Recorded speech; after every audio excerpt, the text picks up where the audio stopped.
Baseball is dead. Rest in peace. A little more enthusiasm, Joe. Rest in peace. Yeah. There you go. All right. It's a Monday episode. Lots happened over the weekend. We had some big series, namely the Rays and the Orioles going head-to-head over the weekend. 4-game set. I said it was going to be a split, but I predicted it backwards. I had... What did I have? The Rays taking the first two and the Orioles. No. I had the Orioles taking the first two, the Rays taking the last two, and it was the other way around. But they both clinched on the same field, which was funny. Like you had the Baltimore Orioles clinching a playoff berth for the first time since 2016, and the Tampa Bay Rays have clinched for the 5th straight postseason. The Rays. The broke-ass Rays. The poverty-ass Rays. 5 straight postseason berths. Anything is possible. When you put a bunch of nerds in the same room, lo and behold, you've got yourself a postseason for half a decade straight. But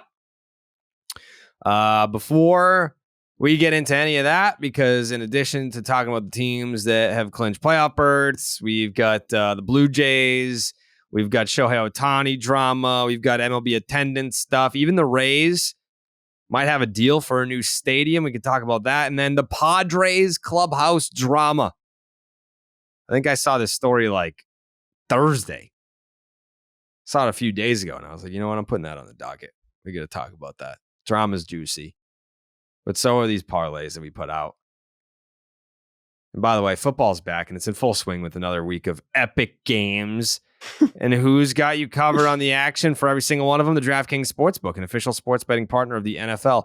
New customers can bet $5 on football and get $200 instantly in bonus bets. Nobody's missing out on the action this season. All DraftKings customers can take advantage of 2 new offers every game day this September. Get in on the NFL Week 2 action with DraftKings Sportsbook.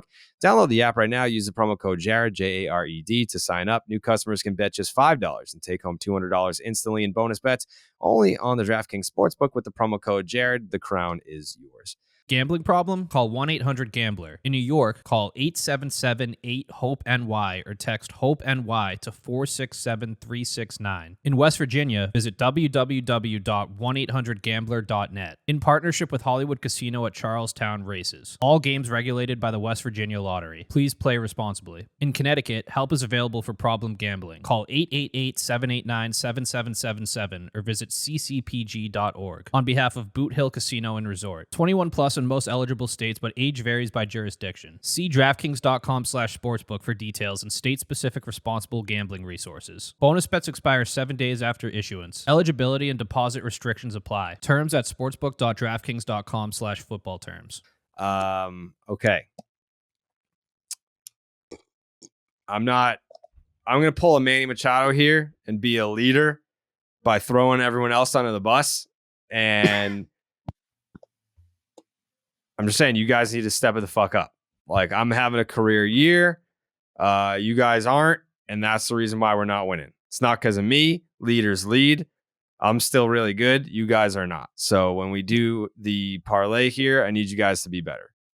When you say you guys, I'm assuming you mean Dallas, who's not here. You're just kind of like, yeah, this is just kind of a speech for him to listen back to. Yeah. Like, well, because the thing is, like, Dallas's picks that he makes outside the parlay, those ones are really they're so good. Yeah. They're so good. Yeah. He hits all of those. I'm just trying to hit some picks that the people can actually benefit from. I feel you. I'm ready to go. This is the week. I would like you to go first then, Shohei. Okay. I'm caught between 2 right now. I actually was too. But I'm going to make a decision. Okay.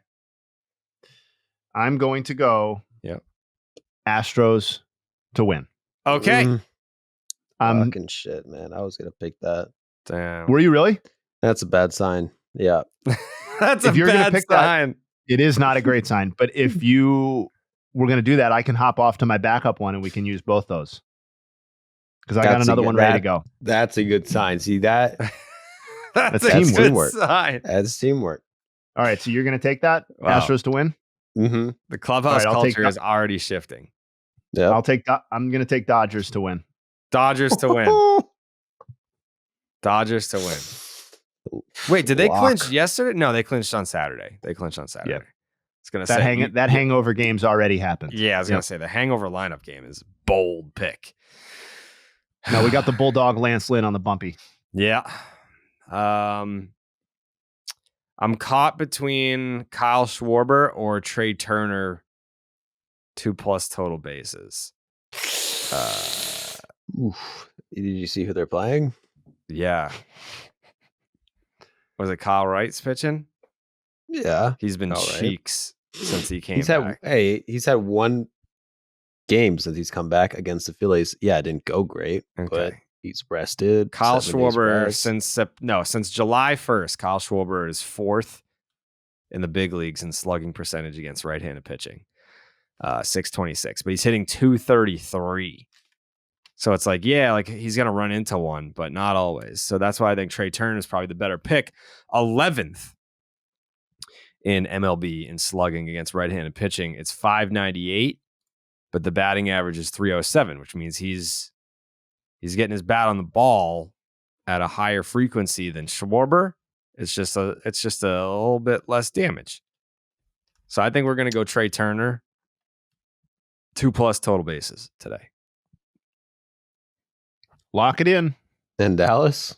What do you think? What do you think Dallas would pick? Dallas would wait until after the games were done, and then he would tell you what he picked. With no proof that he picked. No, he'd pick like some matchup that's not even on the schedule. Right. Yeah. Yeah. Okay. I was looking at the Cole Hamels, 6.5 strikeouts, taking you over. Take it to the bank, brother. I told you. That's what he would do. I'm attracted to a lot of different guys. Yeah, I know. There's a lot of good picks out there today. He'd take Walker strikeouts. Dude, against Colorado. He could. Just wait till he comes on. He could do that. Okay. Let's begin with the Orioles clinching a playoff berth for the first time since 2016.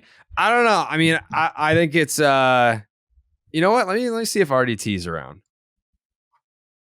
Let's give it that local flavor, that local touch. He didn't answer the fucking last time we called him. Piece of shit.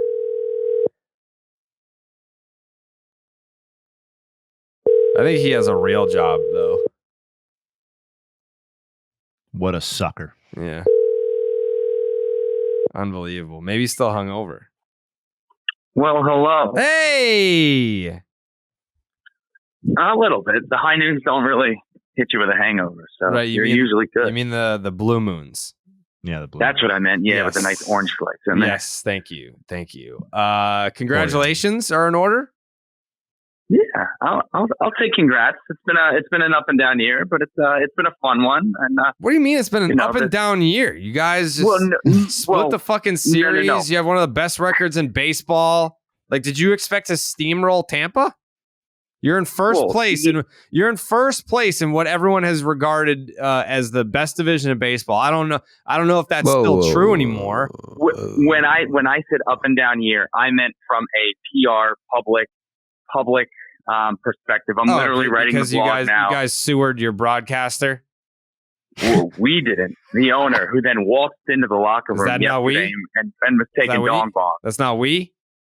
Hashtag not my owner. I think that you might be a puppet for the organization.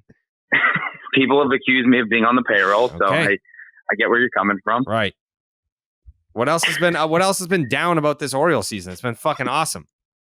No. When I meant that, I meant the up and down of it. Like you said, John Angelo kicking us all in the dick repeatedly, and then the Felix stuff. But other than that, that's fair. It's been a fantastic season. The weekend was the highest of the high and the lowest of the lows. But again, it ended with champagne and dong bongs and hungover flights to down to Houston, where they have to face Justin Verlander tonight. Correct me if I'm wrong. Did you give up on the Orioles when it was 4-3? Did I see that? There were some tweets that were flying around. Maybe I don't know if giving up was the right word. It was kind of just motivating. You had a tweet that said we didn't show up this weekend and the game wasn't over yet. Yeah, I was also watching the Titans game, so I kind of was talking about that. So it's the fake news media taking stuff and running with it again. Go figure. Got it. So the Baltimore Orioles, and I obviously, I'm an Orioles guy. I'm invited to the parade. Orioles fans love me. I love them too. The thing that I'm noticing the most, I think, besides maybe the Dodgers, and I know no one wants to hear that about the Dodgers. Everyone's like, oh, the Dodgers, they fuck high payroll, they got MVPs. No one wants to give praise to the Dodgers. That's fine if you're in that camp. But I would say in terms of vibes, in terms of team camaraderie, it's the Orioles and the Dodgers for me. Those are from casually watching, like from afar, the teams around the league. I would say the team unity. Like if we're on the Manny Machado scale, by the way, I know that you love Manny because he was in Baltimore, but on the back end of this podcast, we're about to slander the fuck out of that guy. That's fine. He's a clubhouse cancer. So on the Machado scale, I feel like the Orioles and the Dodgers have vibes through the roof. Can you talk to us about what the vibes are like in Baltimore, even though your team tried to self-sabotage the mood of the entire season, but I think that they've recovered. It wasn't the team. It was the ownership. I want that on the record. That's the team. I think we all know that. But no, I mean, you're right. And all of the respect to the Dodgers, and like they're very fun to watch, and their dugout and their dances on second and all that. I don't think they come close to the Orioles. These guys are a bunch of 22, 23, and 24-year-old guys who are playing baseball with their best friends and kicking the shit out of everyone and just laughing as they're doing it. Like it's literally a frat team softball, team. It's a frat house softball team where you hit a home run and you come in and you immediately grab a beer ball. Like it's just, again, the vibes cannot be matched. Them in the clubhouse yesterday was awesome. They're doing, I think you should leave skits as they're on first base in the division race. Like this team, they're just having so much fun. And that's the scary part is like, they're not really even like zoned in, it feels like, because again, they're making jokes and like dicking around in the dugout while they're, like you said, winning the best division that we've ever seen in like any sport period. So yeah, I mean, the team vibes are, you cannot touch them. They are incredible. I could only imagine what the plane ride was like yesterday. I talked to some of the guys and they were just, they had champagne going, flowing through their brains, which I don't know if that's like okay or not, but yeah, I mean, the vibes are fantastic and it's going to be a nice, it's going to be a good way to finish the season and heading into the playoffs. They're very loose and like I said, that's dangerous. Out of all the celebrations, who do you think, if the Orioles were to go on to win the World Series this year, based on their celebration just for clinching a playoff berth, who do you think would be the drunkest person at the parade? I mean, it's probably Adley. After being out with him and Grayson and a couple of the guys, a couple nights. You are best friends with Adley Rutschman? Yeah, and I really don't want that out there. I don't like talking about it that much. But that was the night that he told me, Baltimore was my town, and we got into a whole argument. So I don't know if you've seen the video or not. I saw the video, in private. I don't know how you saw it. I don't like you getting out there, but Adley can put him back, and we saw him hitting the dong bong yesterday. He was, I'm sure he was kind of leading the charge. I'm trying to think of like an underrated, like in 2014 we had Tommy Hunter, who obviously can put him back like it's nobody's business. I'm trying to think. I'm sure Adam Frazier could get after it. Like that guy could probably pound beers. Gunner's 22, so he has that like fresh 22. I can drink anything, and I'm not worried about how I'm going to feel tomorrow. So Gunner, I'm sure is a good one too. But I think you got to give it to Adley. I think he probably partied the hardest and deserved it. I mean, he kind of started the whole comeback with that the home run up that dork Pete Fairbanks yesterday. We like Pete Fairbanks. Yeah, but so do I. But he couldn't do it yesterday. We like Pete. He's a great guy. Were you at any of the games? No. I went Thursday. To the game and they lost. Were you at any of the games? No, but I was there Thursday. I was trying to think. It's been a long week. I was there last week on Tuesday and then Thursday, and then I had to switch up the juju. I told all my friends who had been at the games where they lost 3 out of 4. if you're going this weekend, you're not anymore. We cannot go. We have to switch this up. And luckily we were able to switch it up after the Adam Jones retirement game where the Orioles just got their lunch money taken at home and the dicks kicked in. So things did switch around for them, though. Why is the Orioles fan base so fickle these days? Because after the first 2 games that they lost, I saw, like, I think I tweeted something after the first game. It must have been Thursday. I was like, yeah, so now we're at the point where I said Orioles Rays is can't miss baseball for the rest of the weekend. And Orioles fans were responding to it being like, the season's over after the first game. Well, so again, the Orioles had lost, I think, 3 in a row at that point. Their longest losing streak this year is 4, and that they tied that on Friday. So we haven't had one of those weeks where it's like, oh my God, the sky is falling. 4 games is their longest losing streak. So when it gets to 3, and I was one of those fans, I was like, this sucks. Like they are laying an egg at the biggest time. So I think we were all just very worried that, and especially with Glass now going on Saturday, where you're like, oh shit, now we got to face this guy, and then which they ended up tagging him for the second time this year. But again, I mean, it looked doom and gloom, and then again, it's like we were all focusing on this Tampa series, the massive 4-game series, and then nobody really realized that they turn around and go to Houston for 3, which is like, oh great, you know, like that's not a fun 7-game stretch when you're trying to lock up a division, and then again, your team all of a sudden looks like ass and they can't hit, and you know, the sky is getting very dark, it seems. So yeah, I mean, we were definitely on edge, and that's probably why they jumped down your throat. But you know, if you talk to us this morning, I mean, we're riding high on cloud 9 again, so we're ready. I can't wait to see what this lineup is going to look like tonight facing Justin Verlander. Like, Gunnar may throw up in the box. I think he like legitimately may puke. I mean, but you got to go hard. Love this for the parlay. Yeah. They didn't win the division yet. Take all that stuff. Yeah, we have Astros money line as part of the parlay, so this is all good intel. I literally just put $50. I just put $50 on the Rays to win the division, like during this conversation.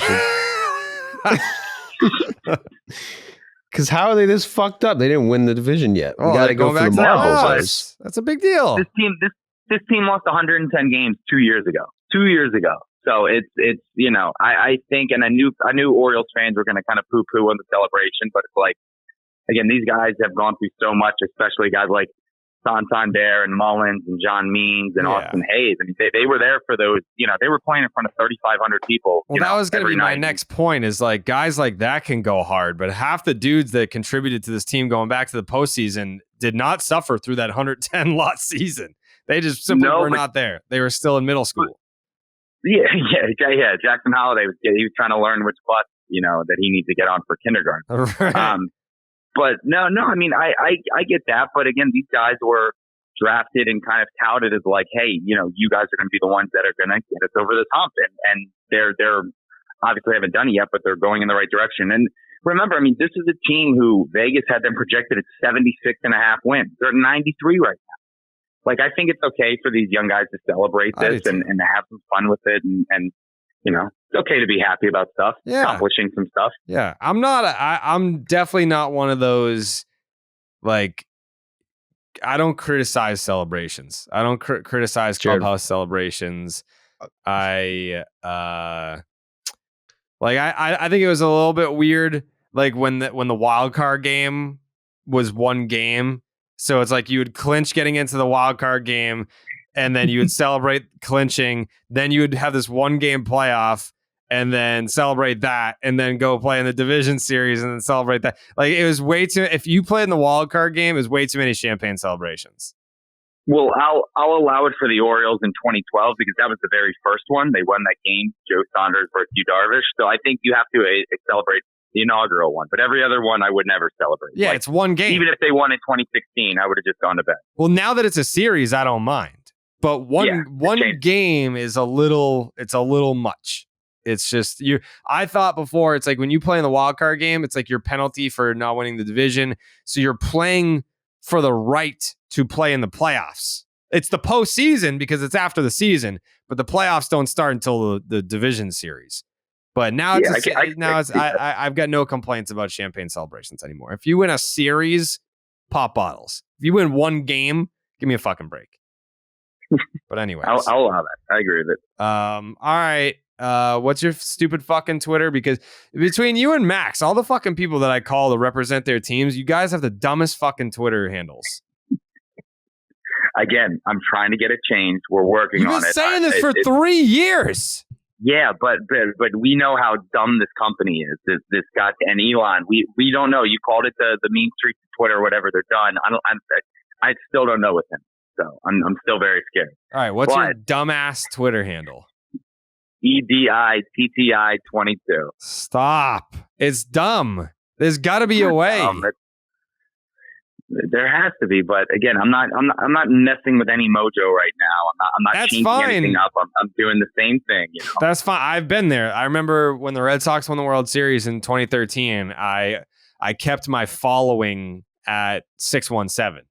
So like I believe in like the Twitter juju, but like this offseason, you got to do something about that. Like it's not your nickname. It's not your real name. It's fucking stupid. And it's hard. Every time like I go to like tag you, I can't find you when I want to like be like, hey, follow Eric on Twitter after he's on the podcast. Like, oh yeah, what's your fucking handle? Oh, it's like, it's something that doesn't make sense.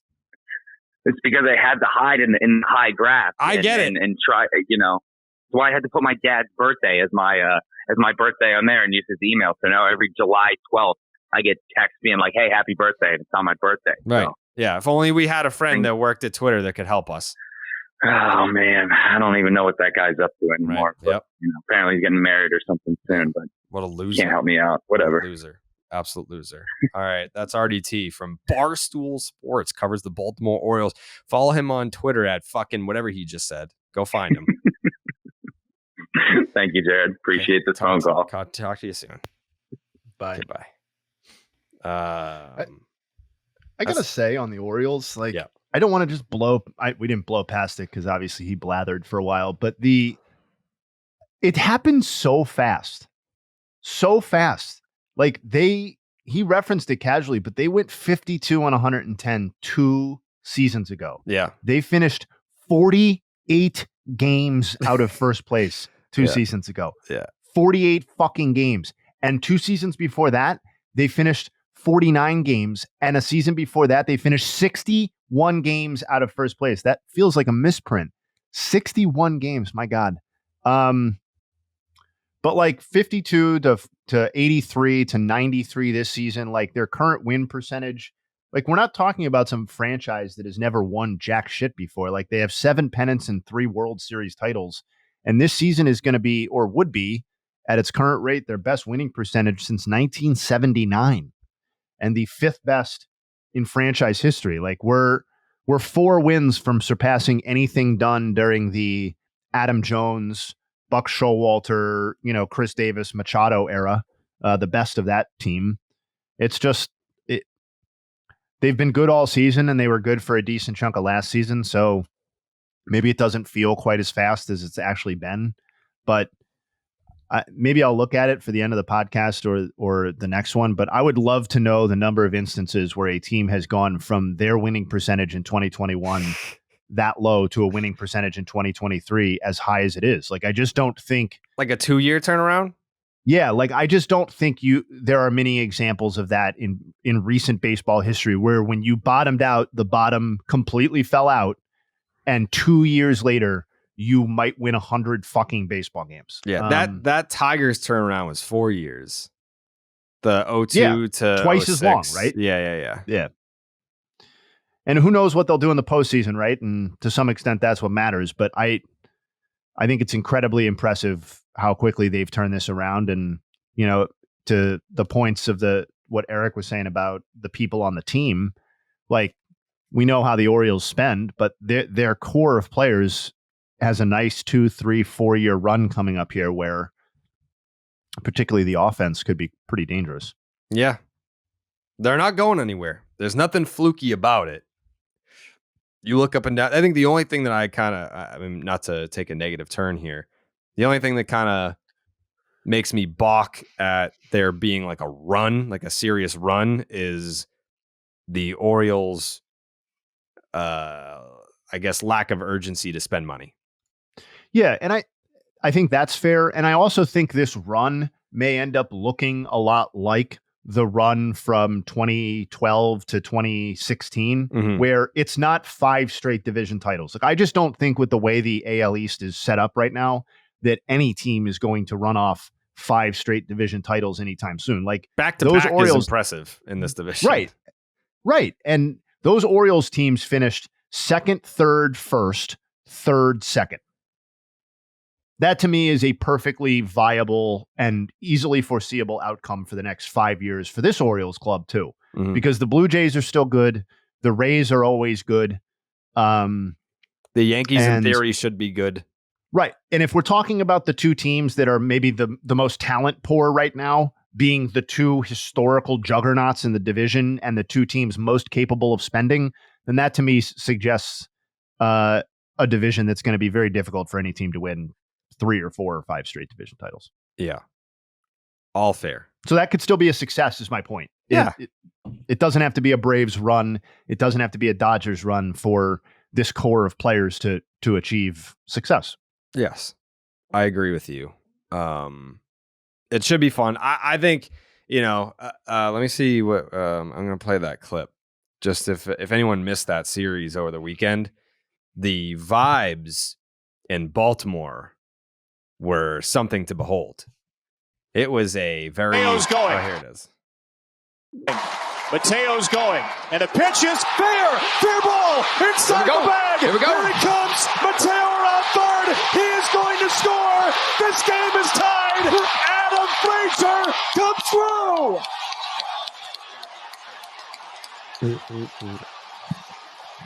Come on now, Frage. You thought for a second if Mateo could get in motion and somehow Frazier get a ball down the line or in the gap, there was a chance. This is a ballpark that you could have spent $5 to sit behind home plate 2 years ago. And now it is packed to the gills, and O's fans are going nuts. And I've said this forever because when I was a kid, in the early 2000s, that was the first time that I went to Camden Yards, and Cal Ripken Jr. was still there, and Mike Mussina was still there.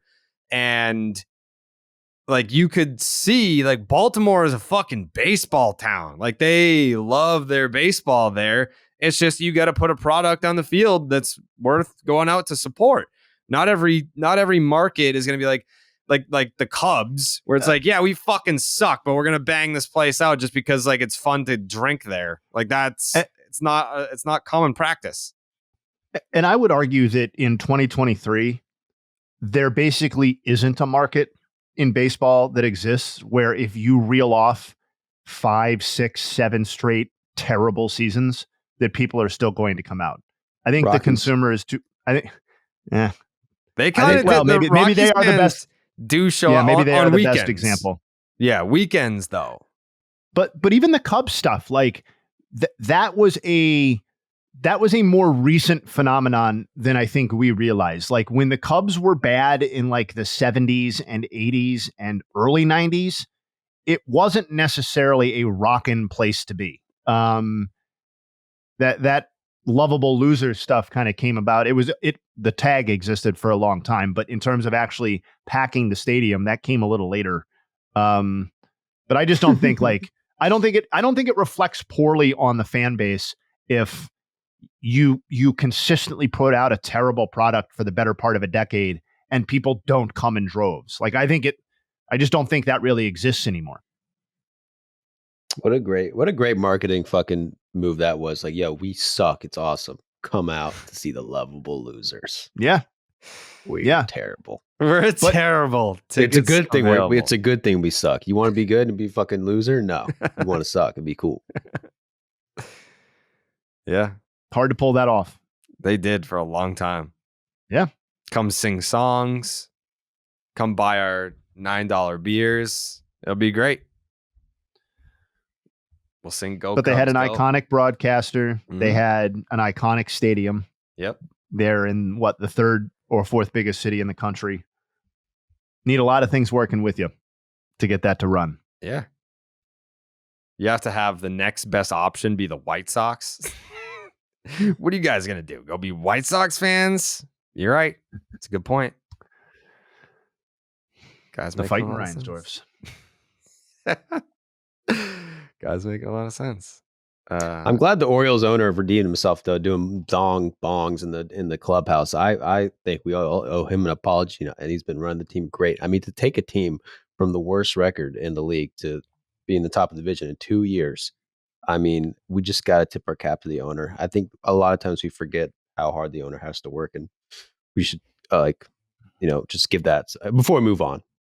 Angelos. Do you want to be the one to offer the apology? Oh, I was always on his side the whole time. Oh, but I do want to say, Angelos, I know everyone else talks crap. Not me, brother. Not me, brother. I like what you're doing over there. I mean, how could you not like it? I mean, their team's going back to the playoffs. First time since 2016. Yeah. How old were you in 2016, Joe? I was 18. You were 18 years old. Remember, it was like yesterday. Were you watching O's baseball in 2016? Yeah, hell yeah. Not really, to be honest, but I never watched the Orioles. I'm blacked out over here because I'm like in the zone and I'm not watching it on the TV. So I'm kind of like out of the loop sometimes with the Orioles. I've been doing my best lately, though. Yeah. Are you worried about the Braves having the worst ERA in the National League this month? I am. Psych. I will say that is disappointing. But how much of that has to do with them just giving up 36 runs the last 3 days? I'm sure that has a lot to do with it. So it's just a bad stretch, I think I like our guys. It's bad. Bad month, bad month. Couple weeks in terms of pitching. The offense has been there, but yeah. How would you line up the Braves playoff roster right now, since you guys will obviously have that luxury of doing it? You can line it up however you want. For pitching? Yep. I'll go Max Fried, number 1. Mm-hmm. Strider 2. Mm-hmm. Morton 3. Morton. Yeah. Okay. Morton 3. Okay. And I think the 4th spot's a little tough. I guess I would say right now Elder. We'll have to see what Kyle Wright does. There's a lot to, he's I'm pitched surprised one you game. didn't go Elder 3. Oh no. Charlie, have you seen him in the playoffs? The guy's lights out. Yeah, I've seen him in the playoffs. I also just saw him got taken to the moon by Jazz Chisholm. Jazz Chisholm's a good player. Yeah, it's on the cover of the show. No, Charlie's my number 3, man. And all the Braves fans will tell you that. Charlie's our number 3. Okay. Elder's our sneaky number 4 guy. Sneaky number 4. He's a sneaky number 4. You forget about him. I don't forget about him. I was being told all year by you that he was leading the Braves in F-WAR. Well, that's not true. Not even close. I don't remember saying that. I think Acuna's been leading the Braves in F-WAR since. I think for pitchers. For pitchers? There's a good possibility of that. He does lead them. He does lead their starting pitchers in Baseball Reference WAR. Okay. So there you go. And that's the guy you want to kick out of the rotation. You want him off the team. No, he's number 4. Number 4. He's still there. So he's going to get 1 start and potentially pitch game 7. Yeah. I mean, is that not an important role? It's pretty important. Role. He's got the. I mean, if you look at one of the World Series, we had Dylan Lee starting games. We had Kyle Wright come back, and Kyle Wright at that point was like a rookie, never pitched really. Came in. It was huge for us. Mm-hmm. You need a guy like that. Need him. Gotta have him. Happy for you. You know what else you gotta have? A Blue Moon. Even under the bright lights of the playoffs, Blue Moon Belgian style wheat ale. It's made brighter. Blue Moon was born in a ballpark for baseball fans, first brewed at Coors Field in Denver, Colorado. From its bold, refreshing flavor to its beautiful bright color, Blue Moon is iconic as America's pastime. Jake, how many Blue Moons did you have over the weekend when you were watching the Red Sox and Blue Jays? I had a couple for each game. Yeah. Did you enjoy? I mean, like obviously you enjoyed the Blue Moon more than the games, you would say? They made watching the games a lot more fun. Yeah. Yeah. Red Sox didn't win a game, but it's fine because we have Blue Moons. With its refreshing flavor with Valencia orange peel for a subtle sweetness and hints of coriander. Blue Moon Belgian style wheat ale. is a one-of-a-kind beer that's made brighter. It's carefully crafted and full-flavored with refreshing notes and a smooth, creamy finish. Blue Moon was brewed by baseball, so it's the perfect match for the playoffs. The crack of a beer, the pour, the first sip of that bold flavor. Blue Moon always feels like a special occasion. Best served with its signature orange garnish to showcase its beautiful bright color. A beer this good only comes around once in a blue moon, but you can enjoy it all through the playoffs. Brighten up the baseball playoffs with Blue Moon Belgian-style wheat ale. It's a one-of-a-kind every time. Check out shop.bluemoonbrewingcompany.com for fresh baseball merch and visit get.bluemoonbeer.com/rocket to find Blue Moon delivery options. That is get.bluemoonbeer.com/rocket. Blue Moon, made brighter. Celebrate responsibly. Blue Moon Brewing Company, Golden, Colorado Ale. Before we get to the Rays, I want to talk about the Dodgers. And I know it's hard at this juncture. It's hard to kind of slob on the Dodgers because everyone is just like you're either a rival, you're a fan of a rival team to the Dodgers, of which there are many, or you're just you're an American League fan, so you don't care about the Dodgers as much, or you're not a rival of the Dodgers, you're maybe a small market fan. And you're like, fuck the Dodgers. They have all this money and they always have stars and they're always winning. No one wants to give credit or love to the Dodgers besides Dodger fans. I don't necessarily feel that way because they've just clinched their 10th NL West title in 11 seasons. And I'm not just saying like the feat of 10 division titles in 11 years is the impressive thing. I'm saying that winning the division this year with all that they've had to endure, that's pretty impressive.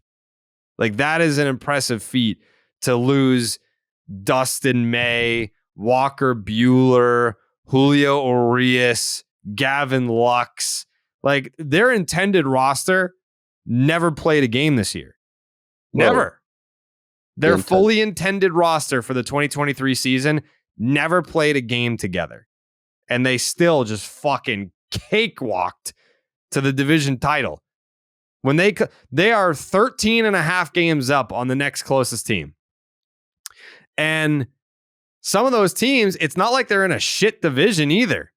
Because when you look at the National League wild card, guess what? The D-backs are in a playoff spot. The Giants are 2 games back of a playoff spot. And the Padres are ass, but even them, they're 6 games back of that third wild card. Maybe I shouldn't even have mentioned the Padres because it's not going to fit our narrative later in the show. But the D-backs are in a playoff spot. The Giants are hovering right around. They're 2 games back of the third wild card. So for the Dodgers to be as dominant as they have been this year, when, you know, to Jayhay's point earlier, talking about hauling off 5 straight division titles or whatever it is, like whatever, getting to the postseason 5 straight years in the American League East, like that's very hard to do. And the NL West, the Dodgers aren't just hauling off consecutive playoff berths. They're hauling off division titles. And there are still really good teams in the NL West that don't even come close to touching them. That's impressive. Whether you love the Dodgers or you hate the Dodgers, you have to give credit where credit's due. What they're doing and what they've done over the last decade is very, very, very impressive. You may be sick of it, but that doesn't matter. It's still impressive. I'm sick of it. Let's move on, okay? Great. Dodgers won the division again. Woo! Way to go, boys. Jayhay. I mean, it's one of the great runs in baseball history in terms of single division dominance. I don't know that I'm sick of it. I will say I don't think this has been my particularly favorite rendition of the Dodgers run. I think it's the frontline starting pitching that they have had at different points during their run has been a little bit more eye-popping, I think, which is fine. I mean, not every season is going to be the best in a decade-long run. I think we spend a lot of time talking about Mookie and Freddie and for really, really good reasons. But the other thing that strikes me about this team is just the number of small, effective contributors that they are able to get from their own system or bring from the outside who might not be delivering star level performances in line with, their stars. But, just to reiterate, JD Martinez, 542 slugging percentage this year, when I think most people thought that he was completely toast. Following last year, they've gotten anything at all, I think would have been considered a win from Jason Hayward. And while he is a part-time player, he's also slashing 277, 353, 493 on the season in that part-time role. That has to be considered a huge win. James Outman comes up and delivers them a 355 on base percentage in his role so far this season. And that doesn't even mention all of the bullpen contributors that they get on a nightly basis, some of whom are external, like Joe Kelly, who comes in and is once again really effective for them. Evan Phillips, and then, the kind of the more prospect guys like Gratterall and stuff like that. So I just, it's so easy to overlook depth when talking about how good a team is going to be in a given season and just kind of count the stars on the pitching staff and count the stars in the lineup. But this season, for anybody who needed a reminder, and maybe that includes me, the organizational depth that the Dodgers still possess, even while they let star players walk in some years, like they did with Trey Turner. They lose a Trevor Bauer for totally different reasons, and the ship just keeps going on. And I think that's a lot to do with the organizational depth that their front office has built. It's wildly impressive. It is kind of like a joke at certain points where guys will go there where you think that they're absolutely just toast. Yeah. Hayward is his best OPS of his career this year. And he's 34? 34? And a fucking Baines meter season for him. Yeah. Holy shit. That's big. Colton Wong has been popping off, dude. As a pinch hitter. Bro, I think he's literally been there for like a month, and he has as many home runs as a fucking pinch hitter as he did as an everyday player with Seattle. Yeah, every time I see Cole Wong at the plate, maybe it's just subjective, but it seems like he gets home run every time he's up there. Or he's on the Dodgers. I don't know. But not only, to go back to Hayward for a second, not only is it his career best for OPS, like Joey was saying, he was so bad in the previous two seasons with the Cubs. His OPS is 260 points higher than it was across 21-22. Like, he looked on his way out of baseball, just like JD did, and he's a completely different player than he was. And what is that? They're just letting him only face righties? Well, it's not like he wasn't a part-time player in he got 500 plate appearances across 2 seasons prior to this. Yes, part of it is, he's almost exclusively playing against right-handeds. 316 of his 339 plate appearances this year have come against righties, and he's got an 871 OPS in those plate appearances. So yeah, that's part of it. And that's certainly not like fucking brain busting shit, but if you're a Cubs fan, does that infuriate you, or are you like, you know what, good for him? I would have to guess it's a good for him scenario because he played a non-trivial role in their World Series victory. You know what I mean? I think while the overall Jason Hayward experience was probably a frustrating one for the Cubs, my sense is that the World Series was kind of like a get out of jail free card. Like, you can do whatever you want. Yeah. And like, for the most part, he basically did do quote unquote whatever he wanted after that. Like, he was not a particularly good player for them. And that was season 1 of the deal. But I still feel like it was kind of found money after that, would be my guess. Yeah. Joe, you don't have anything nice to say about the Dodgers? I mean, hey, I respect the hustle. You know me. I think they had their lineup is nasty. The first half of it, maybe the best in the league, with Mookie Betts, Freddie Freeman, Will Smith, Max Muncy. I mean, that's 4 batters who are gonna get a lot of good hits. the second half, the JD? bottom half. JD's at 5. I left JD out, but JD's having one of the most underrated seasons this year. Like the same thing we're saying about Hayward, the guy everyone says is like kind of washed. Who really cares? Red Sox let him go, and he's popped off for the Dodgers. And I don't know why that is. Why people do so much better on the Dodgers, if it's just matchups or a hitting coach or whatever it is. But that definitely is a thing. Well, JD's hitting coach is with the Dodgers, so that does make sense. Kike's OPS is about 130 points higher with the Dodgers than it was with the Red Sox. Yeah, that's not saying much, though. He was asked. Couldn't go much lower than it was with the Red Sox. But. We'll see because their pitching this year is worse than it's been than I can remember. Their starting pitching, like their best starting pitcher going into playoffs right now, is Kershaw, which isn't bad. I mean, Kershaw's still a beast. If you separate the White Sox numbers from the Dodgers numbers, like Lance Lynn has been a beast. Has he now? Has he not? No, he has been really good. Yeah, but I thought he was like fell off. Let's see. It could be like a couple. I mean, he's got a 4.60. Oh, yeah, he gave up 8 runs and 7 runs back-to-back starts. So that's what I was thinking. Oh, so yeah, that will hurt. That will hurt. That will hurt your. But then also another thing with the Dodgers is that I remember earlier in the year I was looking at the Dodgers, and I'm looking at their bullpen and thinking, oh my god, for the first time, and I can remember their bullpen is shit this year. You don't see that with the Dodgers, but they've come back, and their bullpen is still beastly. He gave up 8 earned to the Marlins, and then the Braves took him to the woodshed too.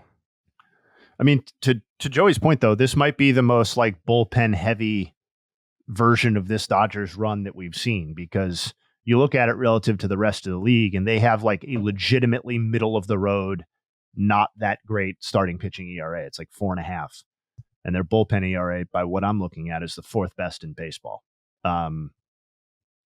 And you even saw that. I know it's late in the season, but like I think the sweep of the Mariners is instructive in the sense that how they used their starting pitchers in this series. Like it was a lot of like, let me pull it up specifically. Bobby Miller went 5 2/3 through 91 pitches, came out of the game. Bullpen comes in. Kershaw next game, 4 innings pitched, 56 pitches.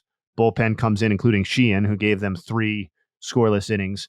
And then the 7 last night, it was obviously a little bit of a different setup, but Shelby Miller gave him an inning, and then Yarbrough came in and gave 4 2/3, Stone 3 1/3. So like to me looks a lot like what I think we'll see from them in the postseason. Hey, Dallas, this is exactly what I talked about in regards to Kershaw fucking 3 months ago. Was they're going to slowly bring him along towards the end of the season. They're going to start chipping away at that pitch count. You're not going to see him get extended. And this is sort of just to kind of prepare him for the stretch run, right? Like he missed all of July.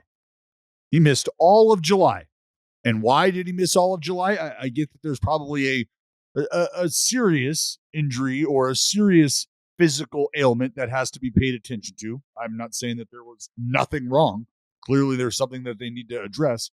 But since he's returned, right, actually you go back to like June, the end of June, and you look at his outings, he hasn't had an outing where he's thrown over 85 pitches over his last, I don't know, 8 starts, maybe and 7 starts. He's got 7. I look at 6 starts. He hasn't pitched out of the 5th. He hasn't pitched more than 84 pitches was the most. Yeah. And he has a 2.4. Yeah. Well, actually, Joe, if you tack on another start, that's 7 starts made, and he's got a 1.97 ERA, and that's over 32 innings. So the whole point there is he's at a time giving you 6 innings with 80 pitches. It was 79. And then after that, it's 5 innings, just 2 innings, 5 innings. Last outing was just 4 innings. So they're getting ready for Kershaw to be used the way that they're going to use him, which is a couple times through the lineup, and hopefully it's efficient enough to get him 4 or 5 innings. And then if not, here comes the bullpen. Dallas, are you in the boat? We're going over the teams that clinch. We sucked off the Orioles for a little bit. We had RDT on, and then we got to the Dodgers. And the point that I was making was that no one ever wants to give the Dodgers any love unless you're a Dodger fan, because you're either a fan of a rival team or you're a small market guy and you see a big market team that you don't want to give credit to. Are you sick of the Dodgers run, or do you see what they did this year as impressive because of all the adversity that they faced? Yeah, well, how is it not? I mean, like, if you're not in, how is it not impressive? It is impressive. It's objectively, it is impressive, but I can see why fans would be like, I'm not sucking them off. But that's all that is a greater reflection, again, of society, not baseball fans in general, but of society. Where you're saying society doesn't want to suck off as much anymore. Yeah. You know, you guys really need to watch the TV show Ghosts. You really need to watch it, because as a ghost who exists in their world, their boobs when you finally, a little bit, when you finally get brought to heaven off of planet Earth, they call it getting sucked off. So there's always these little innuendos where, you know, like you just see a ghost's face like start to light up. Oh, damn it, he's getting sucked off. Why can't I ever get sucked off? And then whoop, they just disappear. So it's pretty funny that you say you've been sucking people off. Because I'm a fan of good sucking. Dodgers are getting sucked off all year. All these guys just popping out of the clubhouse. They're gone. There you go. But see, that's why it's impressive, though. And you guys were kind of him-hawing around it when you were mentioning JD Martinez and his hitting coach. They continue to keep their ear to the street in terms of what players are into, what players are valuing. They're trying to figure out how to marry their brain trust with the desires of today's player. And I don't think it's any mystery as to why they continue to churn out success and they continue to churn out reclamation projects, is because they have done the math. They have figured out a way that they can take another man's trash and turn it into their current treasure. And that, if it's not impressive in today's game of baseball, I don't know what is impressive if we're judging an organization and its success. And if we're judging an organization and its sustained success, isn't that based on being able to create a farm system in which you are able to readily pull from, frankly, at any given time, and plug in a fucking postseason caliber performer? Because that's impressive. I don't know if you guys realize there's not a lot of other teams that are doing that. That's pretty fucking impressive. Thank you. Like what the Atlanta Braves have set up for themselves over the next decade. Organizationally, that's impressive. Well, if these are things that are not catching your eye, and if these are things that you're just able to quickly gloss over in conversation and be like, yeah, well, you know, I remember the 90s. It's like, hold on. Hold the phone for just a moment. Let's entertain this seriously. Again, if these aren't impressive feats by both of these organizations, then you tell me what would be an impressive feat. Dallas, let me ask you this. Is the Braves run right now, what is it, 6 straight division titles? 6 Yeah. or 7? 18, 19, Yeah. 20, 21, 22, 6. Okay. Would you be willing to say that the Braves run right now is 6 straight division titles is more impressive than the Dodgers run of 10 titles in 11 years, because it's 1-to-1 in terms of World Series titles, but Atlanta's title came and they won 162 games. Do you have the balls? Do you have the balls? I don't have the balls for that.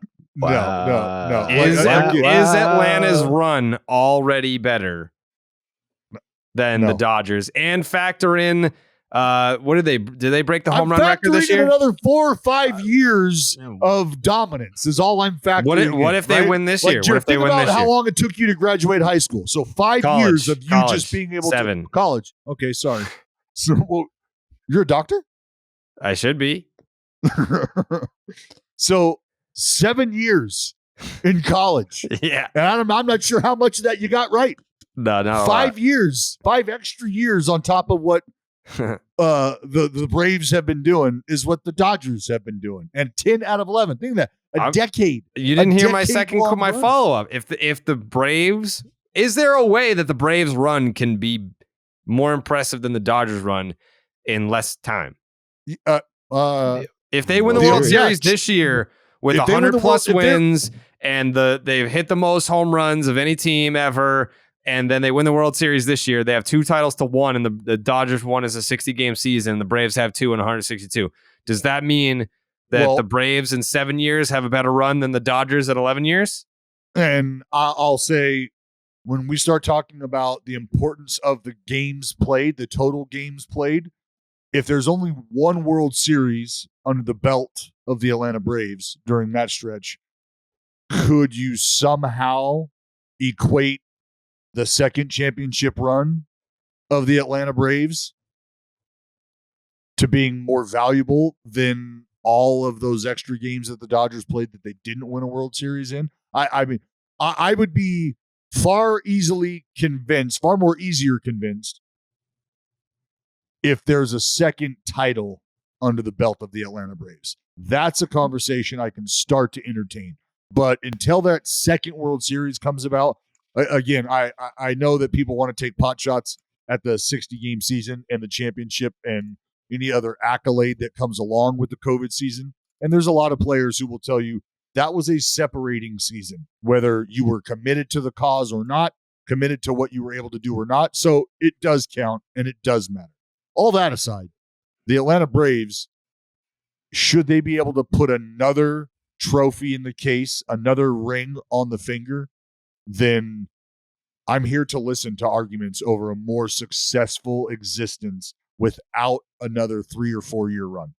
Also, I got some bad news too. The Dodgers could win the World Series this year. Yes, that is true, Jay. Still in play. Still in play. Still a possibility. It's not. They haven't yet ruled it out. Who's starting Game 7? Shelby Miller. That's who's going. Why not, Joe? Why not? I'm just saying, bro. It's weak. It's weak. It's weak to say that, Jay. That's a cheap shot. Damn. Because you didn't. Don't take it personally. You don't have the balls. You don't have the balls to pick the Dodgers. So we'll see. We got a couple weeks before we got to make those selections. Jay, are you wearing your daddy's sweater? No, I'm wearing a cardigan, though. It's so beautiful. Thanks for asking. DM me if you want to know where I got it, YouTube listeners. Oh, God. Anyways, that was a fun little discussion. But if you're going to try to get tickets to the playoffs this year, Game Time. Yup. Thank you, Called John. Called it. Knew it. Buying tickets to your favorite events shouldn't be stressful. Game Time is the fast and easy way to buy tickets for all the sports, music, comedy, and theater near you with killer deals on last-minute tickets and their best price guarantee. You can stop stressing over tickets and start getting hyped for all the fun that you'll have. Dallas, if you were to pick one city that you wanted to go to for the playoffs, what would it be? Damn, one city to go to for the playoffs? What environment could you see Dallas Braden letting loose in for a playoff game? Where do you feel like you belong? I think it'd be real. Well, hold on. I think it would be really, really fun. Really, really fun to get fanatical in Philly. Oh, okay. Why? That was going to be my pick, too. I think, my nose is a little bigger. I think Philly would be fucking incredible. Philly was great. We were there last year. It was a good time. Like there's nothing there. I like, honestly, Atlanta would be outstanding. I mean, I think it's probably like Buckhead, but Philly would be. I think Philly would be hard to top. I'm not going back there. Philly was a I good think time. Philly- Like, think it was- Baltimore would be- playoffs. Baltimore would Philly's so pop too. crazy that like I told you when some Philly fans were cool, but then other Philly fans they didn't take too kindly that we were there. It's like if you're not a Philly diehard, get the fuck out. It wasn't even Hey, that. I love that though. I love Yeah, me that. too. I respect it. I respect I'm it. on the outside. I'm on the outside looking in here. You're the fucking zoo animal. Yes. You're the psycho. I'm here with you. I'm supporting every bit of it. All right. I'm Don't just fucking turn on me. observing. Don't bite I me. wasn't there to root for the Padres by any means. Well, I that's don't what I know mean. that- Like if you're going I to was Philly, if there we're to going to observe the Philly, chaos. yeah, if we're going to Philly, like I've always looked at things like that. Like if we're at a sporting event and I'm in your house, I'm an honorary your squad fan. Like I don't need your approval, and I'm not looking for your approval. I'm not looking to bash the club whose house I'm in, though. We'll start there. So if you have any angst or animosity towards me as a rival fan, you should just squash that now, because I'm not here to talk shit to the Philly fans or to the Braves fans if we were in Atlanta. Like I'm here to wear the solid colored team shirt of your desire and have a great time. I was definitely neutral in terms of what I was wearing, but like I definitely wasn't there to fucking cheer for the Padres. Anyways, forget planning months in advance. Game Time has deals on tickets right up to the day of the event. Get exclusive flash deals on tickets for football, basketball, baseball, concerts, comedy, theater, and more. The Game Time guarantee means that you'll get the best price. If you find tickets in the same section and row for less, Game Time will credit you 110% of the difference. Get images of your seat before you buy so you know exactly what to expect when you arrive. Buy tickets in a matter of seconds, 2 taps, and you are set. Tickets are sent directly to your phone, so you never have to dig through your email. Download the Game Time app, create an account, use the promo code JARED, Jared, for $20 off your first purchase. Terms apply. Again, create an account, use the promo code JARED for $20 off. Download the Game Time app today. Last minute tickets, lowest price guaranteed. We move on to the Tampa Bay Rays, who have clinched their 5th straight postseason berth. Woo! Raise it. The Tampa Bay Rays going to the play. It doesn't, I guess, I don't know. Like if looking back on this Tampa Bay Rays run, it's hard to evaluate it because they've never won a World Series, but they got to a World Series in 2020. They got to a World Series in 2008, which obviously isn't a part of this run. But I just because it's 5 straight playoff berths, I would still consider their run starting in 2008. Like, when did the Rays go through a fucking rebuild? Like 2008, they were like, hey, we're not the Devil Rays anymore. We're the Rays. They went to the World Series, and they've kind of just been going to the playoffs ever since, or at least threatening it. Like when the Rays, since they became the Rays, have not had a dumpster fire season. Not one. Well, they haven't had that complete and total teardown. They haven't had that 50 game They season. have, though. Like, they've had teardowns in years that they've gone on to fucking make the playoffs. Well, I was going to follow up with they haven't had that teardown and that 50 loss season, like where it's you are removing all of your key pieces and then you are wearing it. They haven't had that, right? And that's, I think, one of the more shocking things when you do start to zoom out and assess how the Rays have been able to go about things. But I think one thing you have to acknowledge about the Tampa Bay Rays during that time is when you are committed to a cause and early on you're considered an outlier, well, there's reasons why people stand and judge and critique from afar. One, because they're probably uneducated and they're ignorant to what you're doing, so they resist. And then because they are so deeply rooted in their approaches, they resist. And what I'm talking about is front offices and analytical evaluators that in other organizations might have been a little slower to progress in the face of the game evolving, where the Rays decided to just be a twig in a stream and they're going to just roll along with it.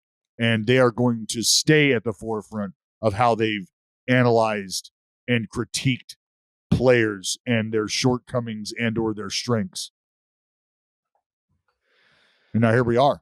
They've been able to, when I say build a juggernaut, I'm referring to their ability to consistently be competitive and their algorithm is the juggernaut. How they are able to put these pieces together, how they're able to formulate their successful game plans, that is the juggernaut that continues to sustain. I feel like Jay is going to have the correct take on this. What in specifically what the Rays run? Yeah.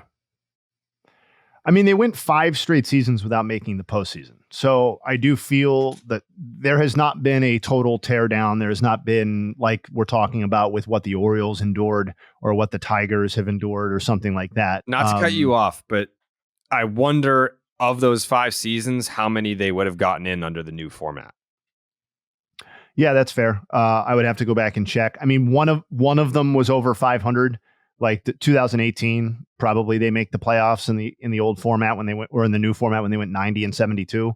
But they went 4 straight seasons under 500 from 14 to 17, and that was the kind of the transition from Madden to cash. So if you like that, to me is what I think of it more, is like the Rays are in a constant state of transition as opposed to kind of these deep wells, high valleys, or deep valley type situations that we see with some other teams. But that speaks to like what we've talked about before, where, they trade Blake Snell kind of before any other team would typically trade a Blake Snell, David Price before that. Like they're the consummate, like 1 year too early instead of 1 year too late franchise. And that's kind of a separate debate, whether that's worked out or what they should do. But they win the vast majority of trades that they execute, it seems like. So I'm sure they're feeling fine about it.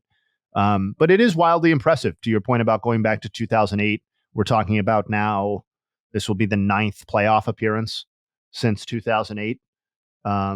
Presumably that's one of the most in baseball over that stretch.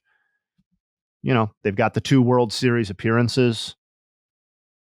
It's tough, man. Like in some ways it's such a bottom line thing where you're judged by the World Series victories, and their lack of willingness to push chips into the middle of the table, I think, has cost them kind of that high upside equity. But it's also hard to argue with a team that's given itself so many bites at the apple over a 15-year period. Like two out of every 3 seasons, they get a chance to take a run at it, and it hasn't fully worked yet, but that doesn't mean that it couldn't have in one of these seasons. I've started to kind of look at the separation in class as far as organizations and their spending, like the MMA world or boxing, where there's weight classes, and never would you ever see the featherweight step into the ring with the heavyweight. Like, we're just not going to do that. That's not going to be sanctioned. No one's going to sign off on that. Someone's going to die. So we don't even entertain what that could be like. That's why there's a pound for pound list in terms of who's the best fighter, right? So success at this level for organizations, it feels like, has started to be interpreted, and for a while now, if I'm a featherweight in terms of my willingness to spend, but I'm constantly winning bouts against heavyweights, and I'm able to keep getting in the ring year after year with the same sort of training methods year after year, and nobody's knocking me the fuck out to where I can't ever get back in the ring, then I feel like I've got a pretty good game plan here, because I'm constantly in the ring for these championship type bouts. I'm not saying that I'm constantly in the World Series, but I'm constantly contending with these heavyweights who are spending God knows what on training, God knows what on their diet, God knows what on their sleep and their physical recovery, right? Like heavyweight fighters do. So this is what a heavyweight spending organization would do. No problem going over the luxury tax. No problem dabbling in the free agent pool. No problem spending where they need to be competitive year in and year out. Whereas the featherweight spenders are going, we're not going to dabble in the free agent pool to that extent. We're not signing the high profile guy. We just got crazy and spent the most money we've ever spent on a player ever. That didn't quite work out for us. So we're just not in the business of trying to walk around with the heavyweight spending belt when we can carry the featherweight belt around and still fight these heavyweights. It's a good point, I guess. But it just, and I think that the other thing that's crazy too is the fact that they spent all that money on Wander Franco, and now they'll be able to hold that example up. See, this is why we don't do it. This is why we don't do it. Well, I mean, that's a tough leg to stand on organizationally if that's why, because I mean that quite literally, I don't want to say that can happen to any organization, but that can happen to any organization. But of all the organizations for it to happen to, like that is by far their biggest contract they've ever handed out, and it blows up in their face. So like, I'm not saying that they're right for saying like, see, this is why we don't do it, but like they could easily say that, and people like, what do you say to them? Like, but I would almost say like, that one didn't work out. But I would say that their willingness to go that route with Wander Franco tells me that they had to have prepared for the potentiality of him to not play out the life of his contract. Under this circumstance, probably not something that they game planned for, right? There was probably something physically related to him not playing out the life of his contract that they may have game planned for. I don't know that they saw a legal issue taking him away. Are there clauses in contracts like that are that big? Like where it's like, if you get into legal trouble, we're not obligated to pay you? I mean, yes. Yeah, I was going to say, like, there has to be some sort of, like, morality prenup. Well, there's different levels of coverage, and what organizations choose to do and what extent they choose to go to is all up to them. Like we're watching play out with the Washington Nationals and Steven Strasburg, right? Mm-hmm. Like the dude's going to have to roll to spring training for the next, 5 years? Just hang out. Like, are you kidding me? Like legit, like who's going to be more productive in spring training next year? Ichiro for the Mariners or Steven Strasburg? Ichiro still throws like 92. So like just organizations will do stuff like that. So that's the kind of shit. This guy's going to be like an Albert Pujols for the Angels. Yeah. That's how the Nats are going to do it. Stuck there. Just wants not. Oh yeah, Dallas, do you have a pick? Yeah, it's probably Astros money line. No, it's probably the Brewers. Brewers money line? Brewers. Yeah, Waino going for 200 at home. Freddie Peralta, I believe, over his last 9 starts. Been fucking dealing. So it's fuck Adam Wainwright, you said? It's more about Freddie Peralta. It's more about than it is. You think Adam Wainwright sucks, is what you said. Not clutch. That's why you picked I think the him. baseball gods will give Adam Wainwright not this start, but one more start at home. Mm-hmm. And that's when we'll hit 200. I just don't see it happening. You're like, the Brewers offense can't hit for shit, but Waino's pitching tonight, so we're going to tee off on that dude. I didn't. I started with Freddie Peralta, didn't I? Yeah. No, you didn't. You actually mentioned Waino first. Like, that was the first thing that came to mind. It's like, well, this is an automatic W. Yeah, you said Waino's going for 200, so Brewers. Wow. That is not how that sounded. That is not how that came out. That's pretty much what you said, yeah. No, I mentioned Freddie Peralta and his dominant run that he's been on. This guy doesn't even fucking remember half the stuff he says. It's crazy. Okay. Shohei Ohtani cleared out his locker. The Angels got swept by the Tigers to clinch their 8th straight losing season. Like when I heard this story, I just had visions of Ohtani like sitting on the end of the bench with, like maybe a teammate who's brave enough to be like within 3 feet of him. Yeah. And just sitting there. It's kind of quiet. Like, I don't know. It's like 2nd and 3rd, nobody out for the Halos, right? And then it's a fucking pop out, and then it's 2 punch outs in a row. And Ohtani just gets up and he fucking walks into the clubhouse and he just starts undressing and he just starts putting his shit away. Frankly, he's probably throwing some of it in the trash. Like, I'm not taking this home. I don't. Also, I forgot about the Rendon story. Like, he broke his tibia and just never fucking told anybody. Dude, that is wild. Oh God. Oh God. Yes, sir. Max, what's up, man? Wait. This podcast? This is not the podcast. What are you doing right now? Bro, all right. If you're calling me for the podcast, I'm answering like what? What's up right now? What are you doing? I'm driving, bro. Oh, were you? I didn't think you could drive after the Rendon surgery. It's been like 6 weeks, bro. I could regenerate bones. Okay. Yeah. All right. There you go. Yeah. So we just want to call to talk about a couple of Angels related subjects. Oh, this is the pod? We're still talking about the Angels? Yeah, we're still talking Angels right now. Well, they still have to play baseball. Baseball's still going on? Yeah, we're still playing games right now. Baseball's still on? Come on, I thought we were on the... Where do you want to start? I'll give you the choice of 8 straight losing seasons, Shohei Ohtani abandoning the team, or Rendon confirming his injury and then blaming it on the team for why they never said anything about it. Yeah, fuck yeah. I like that move. That's a great move. Let's start with, it's an anniversary today. I know you guys are big on those. To this day, 9 years ago, or I don't know how to phrase it, however you guys phrase it, 9 years ago today, the Angels clinched the AL West. So let's honor that for a second round of applause. Wow. If you guys don't mind. 9 years ago to the day. So, just wanted to point that out. That's incredible. And I was there. Mm-hmm. I was a young... All right.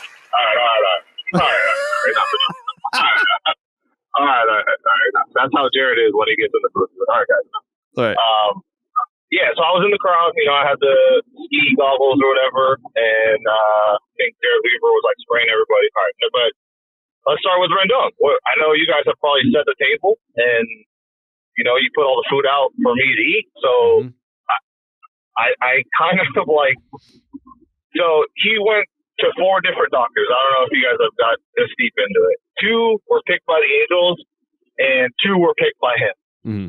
All 4 said bone bruise, right? And then he went to a 5th one. I don't know if it was fucking Johnny Sins or I don't know who the fuck it was. The 5th doctor said fracture.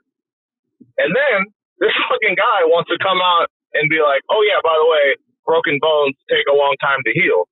And then everyone was kind of just like, wait, what do you mean broken bones? Like, you have a broken bone? Why doesn't anyone announce that? And he's like, oh, the Angels should have announced it. Like, what? Like, when?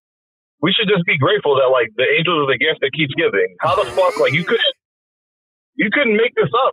And, no one would believe you.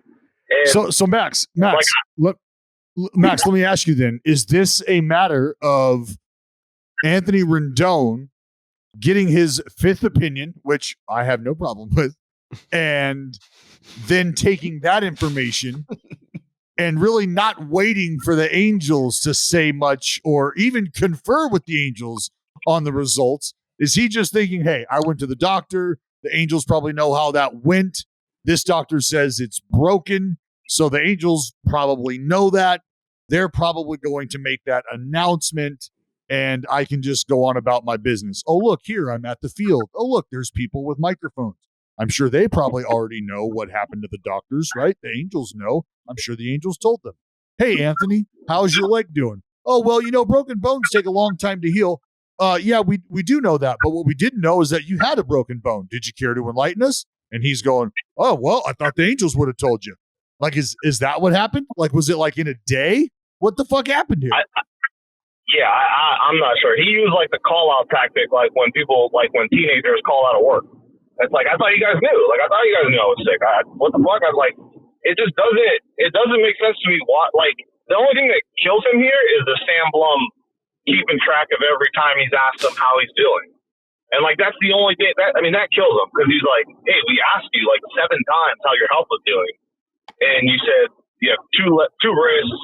You're not here today. You're dead. And then the last one's your no habla English. And if we just stick to that, you could have just been I didn't know how to say bone in Spanish, so I couldn't tell you guys. All right, fine. But this guy, I don't know. I never seen, and I guess it's all guaranteed money. So this guy could he could do whatever the fuck he wants. And I don't know, the Angels have to be scrambling for a loophole to be an asshole clause. Hey, you're just being an asshole. Well, that's why I asked what I asked. Is he being the asshole? Because if it happened how I just laid it out, where he went to the doctor for the 5th time, got that opinion, left with the my leg is broken opinion, and then showed up at the ballpark, and before the Angels had time to maybe find that out, and before the Angels had time to even prepare a statement to let the world know that, hey, Anthony Rendon, in his pursuit of a healthy season, has received a 5th opinion And this time we have just found out that Anthony Rendon has been suffering from a fracture, from a broken tibia. We had no idea up until this point. Like, is that something that could have happened, Max?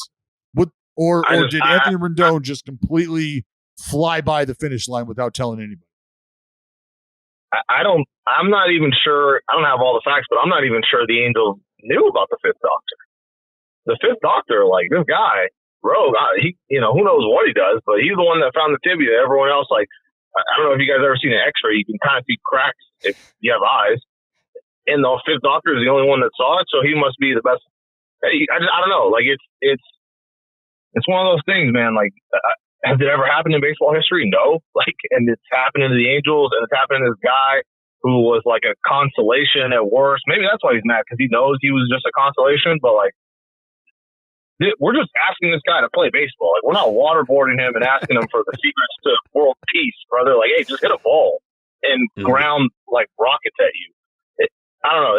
He must like being the villain because he's cornered himself into that spot of just like, I can't imagine how uncomfortable it's going to be next year at spring training if he's healthy by then to come back and like, well, Max, to be like, hey, yeah, we're ready to play 162 and we're going to gun for it all. It's like, brother, just get ready to play like 2 and then we'll figure out the rest. Get ready to play 2. Max, you don't have to worry about it being awkward though, because with Anthony Rendon as the leader of that franchise coming into spring training next season, he's going to be able to right the ship. He's going to be able to set the tone, right? Because there's not going to be a Shohei Ohtani there that he has to feel like he's playing second fiddle to. There's not going to be a Mike Trout there that he has to feel like he's playing second fiddle to. This is now, we are 14 days away, maybe even less, 12, 11 days away from this being Anthony Rendon's team. That's got to get you excited. That's true.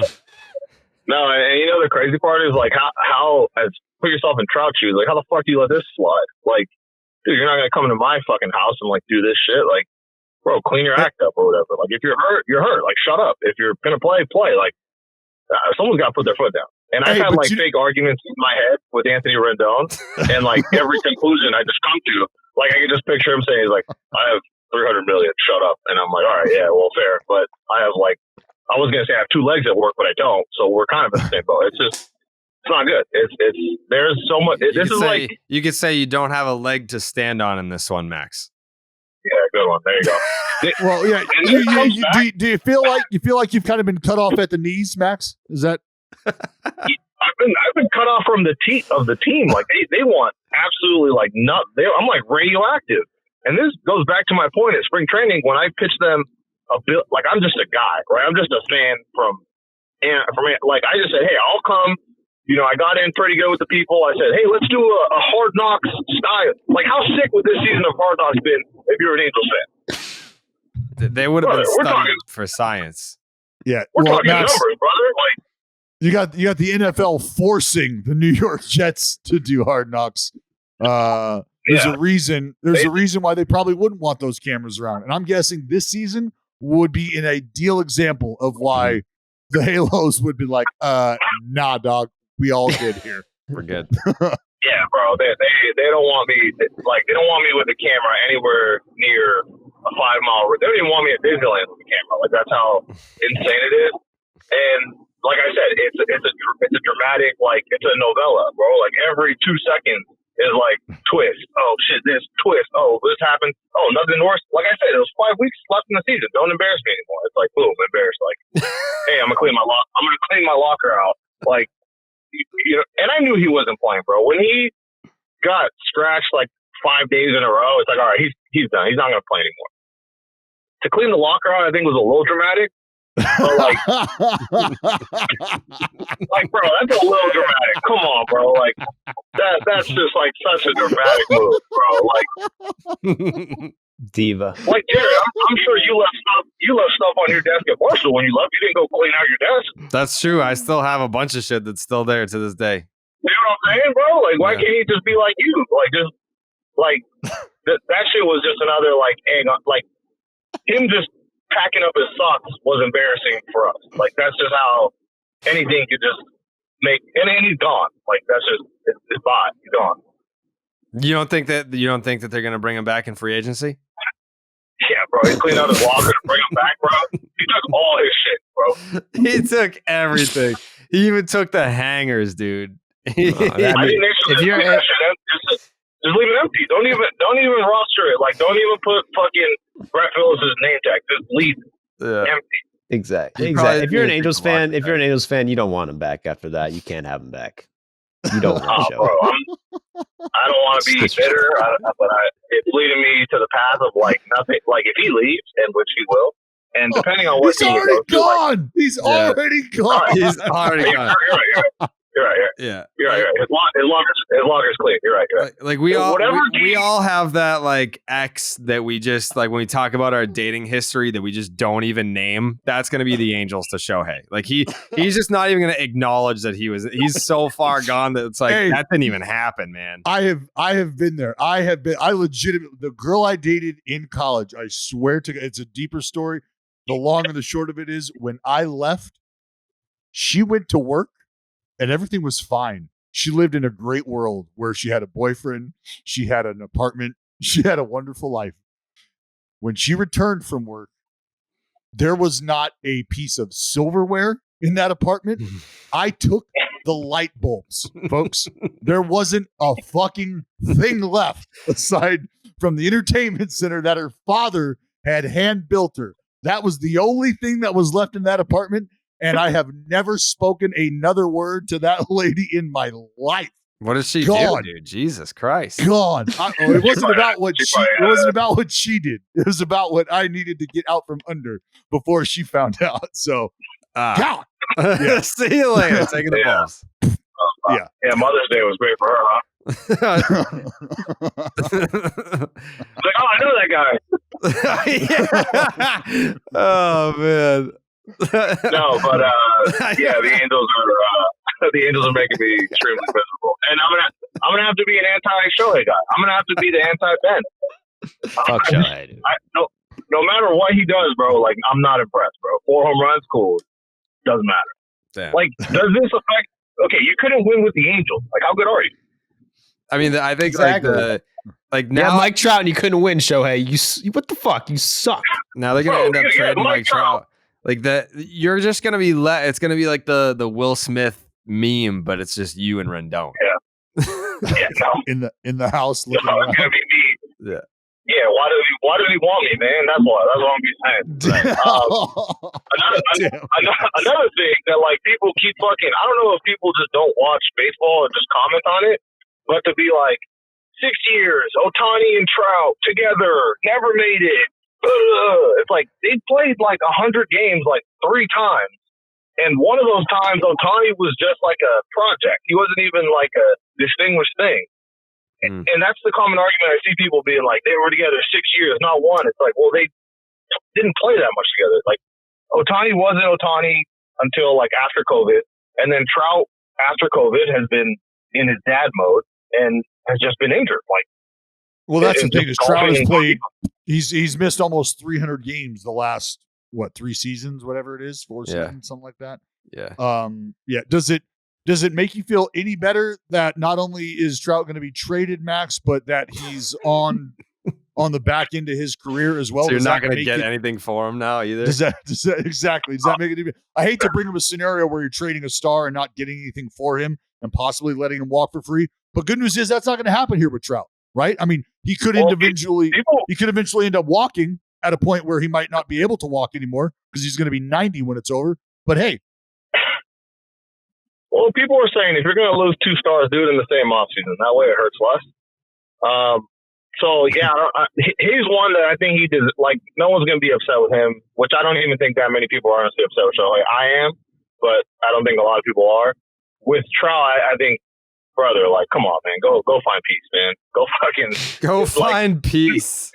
Like, come on, man. Do what you got to do. Like, I don't know what's going to help, but, I mean, let's do this scenario.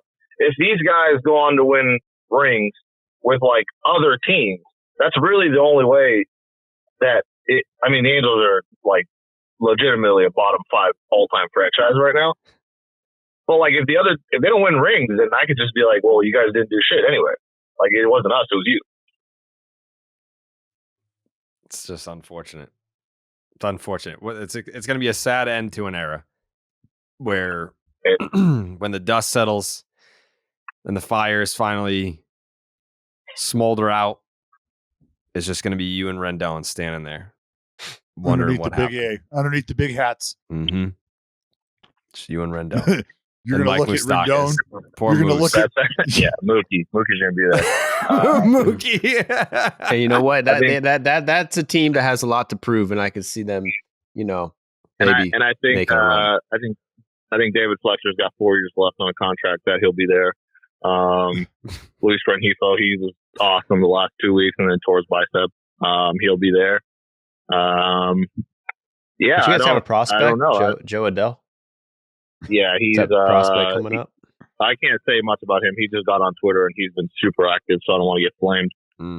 He's in the pipeline. He's coming up. But I mean, guys, like, is there just, again, I said this before, like, what's 2024 look like? Like, you're going to look me in the eye and say, let's go win a fucking World Series? Brother, what? I don't know. It all kind of just, I'm like emo right now, but it all just depends what team they go to. If Trout leaves, which I thought was weird that they said, hey, if you want to leave, by the way, we'll take you. Like, that was fucking weird, but okay. Yeah, and all this going on in Angels land, but yeah, can Max get a field pass? No, fuck him. Okay, cool. So what they did to Trout is like what a parent does when you have multiple children and one of them has to go to the bathroom. Guess what that means? You all have to go to the bathroom. Yeah. Let's go. You don't have have to a go. choice. Yeah. Hey, we're thinking about moving some players. We would move you too. Just want to let you know that. Okay, your asses. You are on the block. Just wanted to let you know. Good morning. Yeah, like all the rumors with Ohtani going to Boston. I know Jared's got a fucking huge boner for that. They'll just be like, "Hey, Trout, we'll drop you off in Philly on the way. Like, if you want to just go, we can save fuel." Like, we got a deal on a Greyhound ticket. Yeah. So I mean, lately, I don't know what you guys have been doing online, but lately it's just been me just trying to, plug in the Titanic hole with like Band-Aids. And just, people saying, like, I saw a blog or whatever, people were saying Rendon should have announced this injury, like, or the Angels didn't announce it. That's such a clusterfuck. It's like, dude, like, they asked him 100 times what was wrong with him, and he never said anything. And that's the Angels' fault? Like, I don't know. Baseball media, man. Sorry to hear, Max. Yeah. The Twitter account is Max Air Jordan 1. Yep. For all the Hugging Angels fan. Hugging Angels fan. For all the most rational Anaheim Angels takes, it's Max Air Jordan 1 on Twitter. Thank you. Thank you. I'm happy to hear that you're happy. That's the most important thing. I'm not at all. Okay. We will talk soon. Yes. All right. Thank you, guys. Good. Thank you, Max. Stay up. Thanks. See you guys. Bye, Max. Hang with him, Max. That's a tough situation. That's a hang with him. Yeah. Yeah, no sympathy from me. Well, sounds like Max could use some knockaround sunglasses. We're in the heat of the summer. Not really. We're in the fall now. And you need a pair of great shades that you don't have to baby. Knockaround sunglasses is the go-to for quality polarized shades that won't break the bank.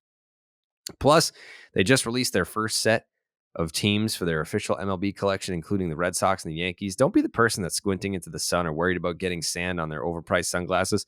Check out knockaround.com for great-looking polarized shades starting at just $28. Use the promo code ROCKET, and that'll get you free shipping on your order. A couple little news and notes items to get through here. I just want to note this. This was from J.J. Cooper. J.J. Cooper is editor-in-chief for Baseball America.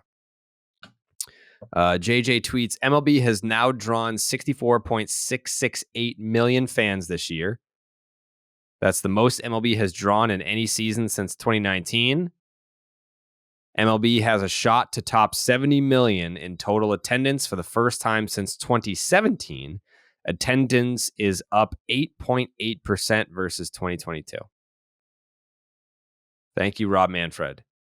Right, Dallas? Say it. Say it. I mean, if you want to, if you're honking for him, I'll let you honk. You're the biggest honk. Yep.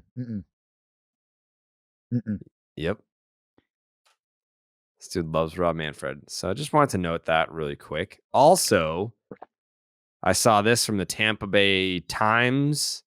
The St. Rays Pete. are set to announce a deal for a new downtown St. Petersburg stadium. I'm not the expert on this, but correct me if I'm wrong. Wasn't the whole holdup with like, oh, we don't have any fans at the Trop because it's in St. Petersburg and not actual Tampa Bay? Mm-hmm. That was a lot of people say that. Why would the new ballpark be in St. Petersburg if everyone was saying that it's super inconvenient to get to? And that's why they don't have fans there. Why is that, Dallas? You know, Jared, on the surface, I think your brain instantly goes to, well, somebody's got to be seeing the positive here. Somebody's got to be feeling the net positive here. Because I can tell you as a current broadcaster, former player who's been going to St. Pete since 2007. Yeah. Going to St. Petersburg, staying in St. Petersburg, the experience in St. Pete is wonderful. Lovely area to walk around in every morning before the game. There's, food and stuff. So you can enjoy your time. As far as fans having to travel and get to the ballpark, it's going to be the same grind that it is now. And in a day and age where people are valuing, almost look, if it's going to be the grind to get there, I don't know that the experience is worth it. People would much rather have a different experience, like maybe at a bar or something. Like I'm not going to go all the way. That's a 45-minute drive. And then on the way out, because it's one road in, one road out, the traffic is 5 times greater. Like, nope, not going to deal with it. And because that thought ultimately wins out in groupthink, less people go. Got it. So paint me not excited about this news. Yeah. But the picture looks sick. The fucking futuristic. I love when they do that with the stadiums. Like this is the rendering of the stadium. It never looks anything close to that. No. I mean, the new Texas Rangers stadium looks like a fucking warehouse. It looks like a boot barn. Yeah. You legitimately pull up out in front of it and you're like, wow, this is one of the fancier livestock arenas I've ever seen. I mean, maybe it's just because I'm not familiar with the area. Oh, okay. All right. Like I'm looking at this picture, like the rendering of proposed Rays stadium. And I'm like looking at the picture. I'm like, which one is it? Like there's just like 6 different buildings. I was like, any one of these, it's a domed, but it's off in the distance here. I see the Rays there. They make all those look like they're so fucking, it's like year 3060. Every time any new stadium, any new anything, they make it look crazy, and it's never like that. Like you and fucking George Jetson are carpooling to the game. Yeah. Yeah. The stadium is expected to have a fixed dome roof. Okay. Artificial turf field, seat around 30,000 and cost in excess of $1.2 billion, with contributions coming from the team, St. Petersburg, and Pinellas County.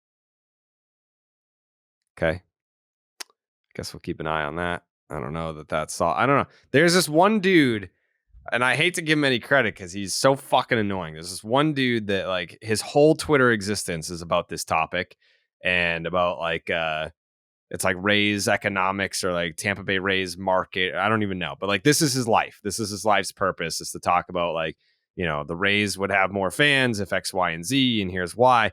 And he's for fucking 8 years, this dude has been like, just have me on your podcast. Just have me on your podcast and we'll talk about it. Like I might have him on the podcast just to hear him out. Like I'm not trying to debate him because I mean I'm on his side. I think we're pretty much on the same side. Like Rays fans exist, but it's just not the easiest task to get them out to baseball games. So I don't know if this helps or hurts based on the area. So we need to educate ourselves. Maybe I'll have that fucking annoying guy on. Anyways, one last note. He's probably having a crazy day on Twitter, that guy. I mean, this is Christmas or whatever. I don't know. The apocalypse. Yeah. This is his, I mean, if it's a bad thing, it's like, this is his like Pearl Harbor, but if it's a good thing, then it's his, I don't know. He's having an eventful day, Yeah. nonetheless. Yeah. I'm praying for him. Yeah, me too. Yeah, prayers up no matter what. The San Diego Tribune had this piece on, what was it, Thursday? What was the 15th? Friday. Came out on Friday.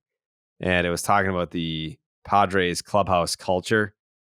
And some of the highlights, I'm going to have to paraphrase because it's a long-ass piece, but it's on SanDiegoTribune.com if you want to check it out. It's called, "As the Padres season spirals, questions emerge about the culture, cohesion, and chemistry." More or less, it's saying that Manny Machado may or may not be the best influence on that team, which is a shocker. One of the highlights that stood out to me was that they would have like 8 or 9 like team meetings, like player only meetings.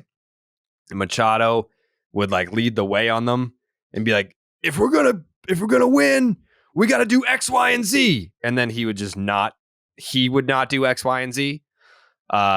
Then it like he's very clearly like the guy there. Like the culture is kind of created. It goes through him. And then if there's messages from the front office that need to be delivered to the players, it gets delivered through Machado. So he's clearly the hand-picked guy from up top. Like he's acknowledged as the guy.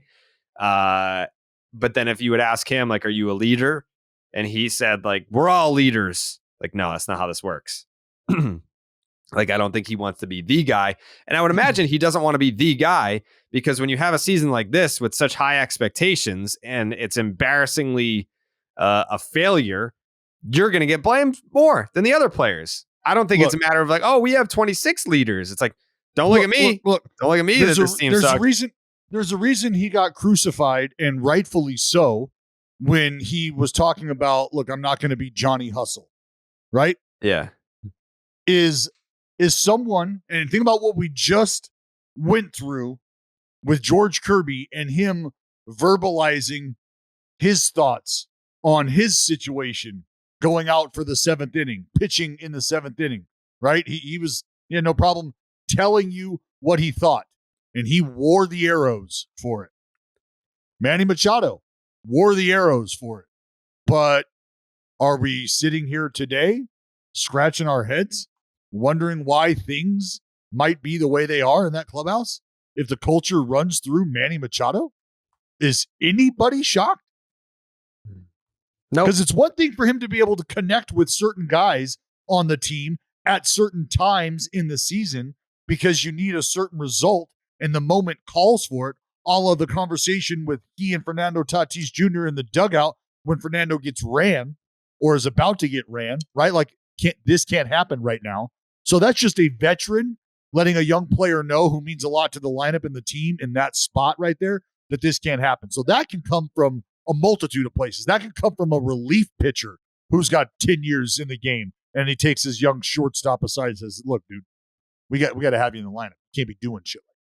So when Manny told you that he wasn't going to be all Johnny Hustle, if you were looking for a leader, if you were looking for a tip of the cultural spear in your room, I don't know that Manny Machado would be the spearhead that I would fashion to my stick to lead the charge.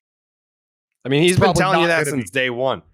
And let's not forget who was just in town in Oakland. It was the San Diego Padres. Mm-hmm. And I know some folks over there. Mm-hmm.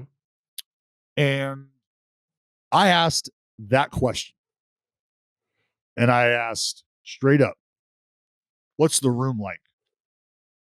And to every person that I asked, you had the that was the first reaction. Mm-hmm. And then words after that. So just imagine you talk to 5-6 different people who hold different positions all throughout the organization, from players to front office, and everybody's response is,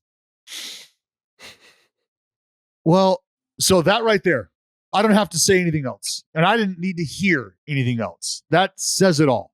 And there's names that consistently come up, and there's the same story that gets told multiple times. and you start to realize this is 100% the problem.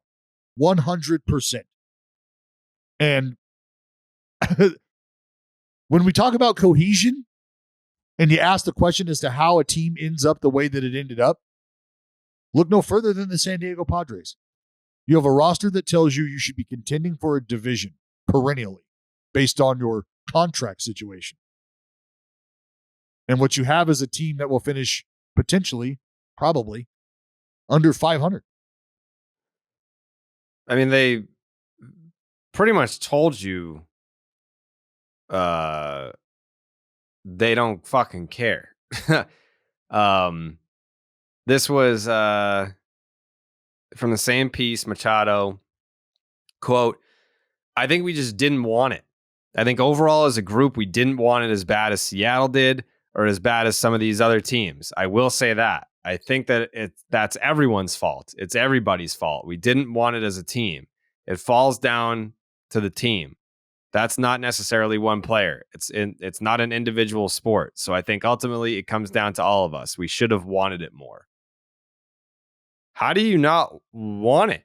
After all the hype, like the fan fest saying that you were going to win all these fucking World Series and it didn't matter who you were playing, all the money that all the core guys are getting paid, you guys are locked in, no one's paying for a contract. Like you guys celebrated before you won anything. How do you not want it? After seeing all the fan excitement, how does that not move you? Jared, if you've got a room full of guys who seemingly, when things aren't going well, instead of the tough get going, the willingness to get going becomes tougher and tougher. And that is hard to see. And I that's what have I talked to you about since you and I started doing this? There's two types of players. The type of player who gets breaded up and says, now it's time to roll up the sleeves and really go to work. And then there's the type of player who gets breaded up and says, all right, we're good to go. Now I can just kind of play baseball and things work out the way they do. Great. If not, it's, I'll be all right. I'm fine. This is basically when you said that, the first names that came to mind, Nolan Arenado, Pablo Sandoval. And those are two prime examples of guys who Nolan got paid and Nolan started to hit and field until his hands and feet bleed. Yeah, he's like, how do I take this to the next level now that I'm getting paid? And so when you have, it doesn't feel like there's been somebody reveal themselves to be that guy. It feels like we've got a room full of guys who might be closer to the Pablo reaction than they are to the Nolan reaction. Yeah, but I think what's weird is that like some of the, like, first of all, Juan Soto is not paid. And then you have some of these other guys where it's not necessarily their first big deal. Like Bogarts, this is his second big deal. Machado, this is his second big deal. Tatis, I mean, there are questions about maturity all along. So I don't know. So you got 3 out of those 4 dudes who are in a position where, the financial aspect of where they're at is not impacting or motivating them any longer. Whether that was a positive or not is not for you or I to determine, because different things motivate different people. So if it was ever going to be money that motivated these guys, well, that's off the board now, right? So now what is it that motivates you? What gets you to show up in the morning? That's the question that needs to be answered. To Manny Machado's statement about we didn't want it, like I've always felt that way. If you can't get up for a big league baseball game and you are in the big leagues, then you need to reevaluate. Jay, hey, what was your read on that story? The thing that sticks with me is that the article was a product of 30 conversations with, I believed, 12 uniformed personnel, 8 of whom were players. That says it all. I don't really care if it is Machado, if it's a combination of Machado, the other veterans, Bob Melvin not having the handle on the clubhouse that he needs to. It's probably all of those things. But when that quantity of Like that's essentially a third to a half. Like that's basically a third of the active roster, right? When you talk about uniform personnel, that to me says it is a pervasive opinion. It's an issue that is not an overnight solve. And I don't necessarily know how you fix it because they were good in previous seasons with, and Machado makes the same point, they were good in previous seasons with essentially the same mix of people. So ultimately, what fixes this is winning baseball games. And this core of players has shown largely that it is capable of winning, if not at the highest level, that at some level they are capable of winning. Bogaerts and Soto specifically have won at the highest level in their previous stops. So it's weird. Like I have a hard time saying it's about this mix of players. It's about like, because these guys have won in different contexts, right? And I've never heard anything about Xander Bogaerts or Juan Soto prior to their stops here that had to do with their work ethic or their interest in winning. You've heard other things about those guys, some good, some whatever, but it really, to me, has never been about interest in winning. And you've already noted they've gotten paid previously. But if that many people that are in the clubhouse and in the locker room on a daily basis, dugout, have a problem with what's going on, to me, it's a vibe that may not be solved when people show up at spring training next year. And Jay, hey, I'll say this: I talked to Bo Mel extensively, and what I can tell you, what I will reveal, is he said, because I asked him straight up, I asked him the same question. I said, "What do we got going on in the room?" And he made the statement. He said, "Look, if it's a cultural thing, if it's a vibe thing in there, then I have to take credit for that, or I have to take the blame for that because I'm the manager. And if I can't get them all on the same page, then who else are you going to ask to do that?" Right? And I said what I just said to you folks right now. I said that on air because I followed up with, what would you have a 3-time manager of the year say to you? What could he say to you in that moment that you would be like, okay, fair enough. That's exactly what he should have said. That's really the truth too. And he had no problem owning that. So when Jay, think about it this way, the personalities, Tatis, Soto, Machado, and Bogaerts. You've got Machado, who is supposed to be the leader there. You've got Tatis Jr., who is supposed to be the second coming of, who everybody could see Machado handing the mantle to. So there you've got two guys who are supposed to be like the roots of this San Diego Padre tree. And then you bring in a Xander Bogaerts and you sign him up for a decade. And you're like, look, now we've got 3 roots that we can plant and grow deeply here. And then we're going to bring in Juan Soto.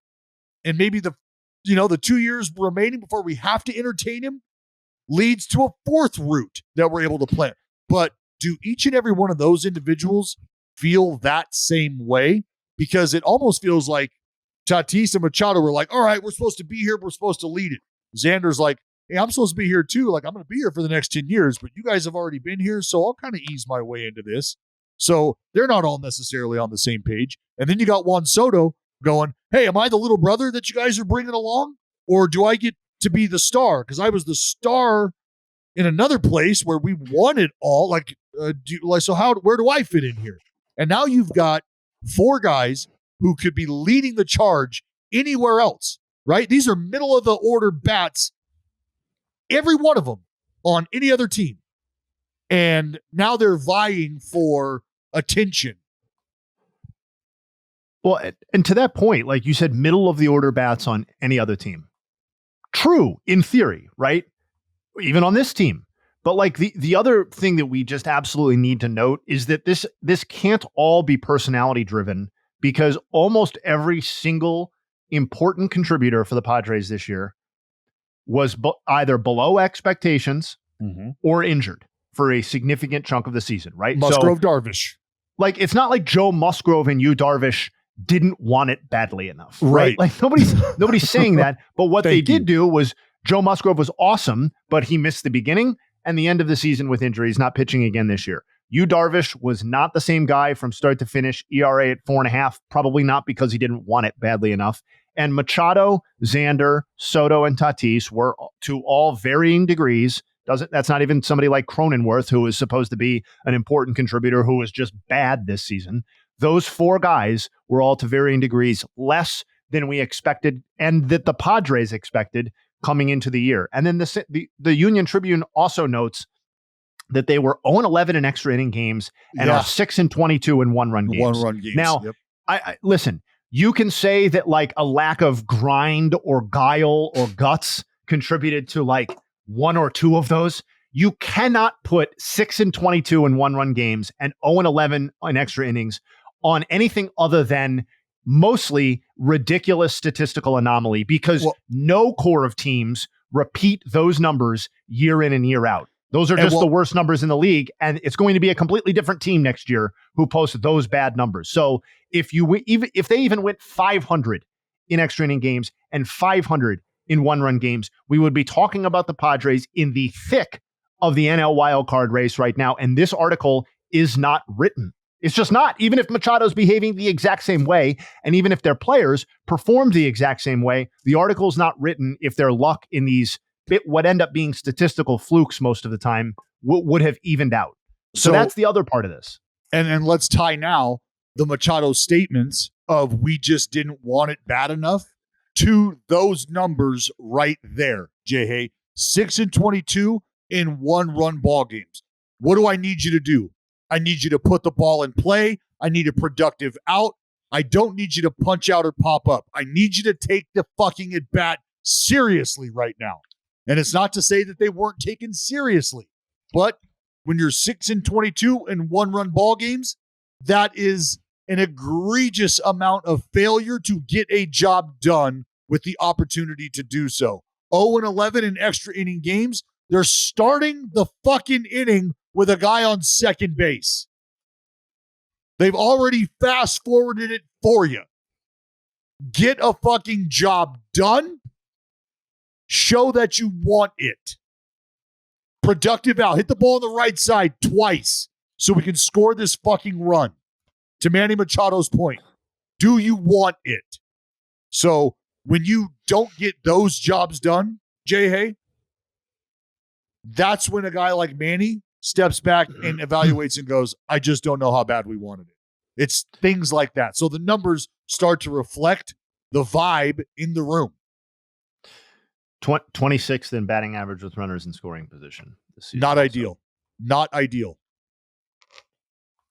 But even my point is that, like, I guess what I was trying to say is that even if you ascribe some of those struggles to not wanting it bad enough or not situationally hitting, that doesn't completely explain 0-11 and 6-22. That might explain, like 4-7 or 3-8. Well, selfish at bats, and the lack of emphasis on doing what needs to be done in the moment.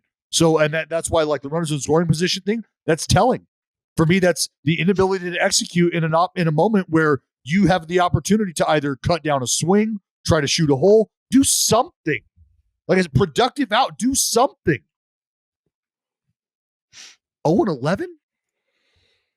6-22. I mean, we beat that drum all series long because that's all about those things that I just mentioned right there. Is a lack of attention in the moment. What the fuck happened here?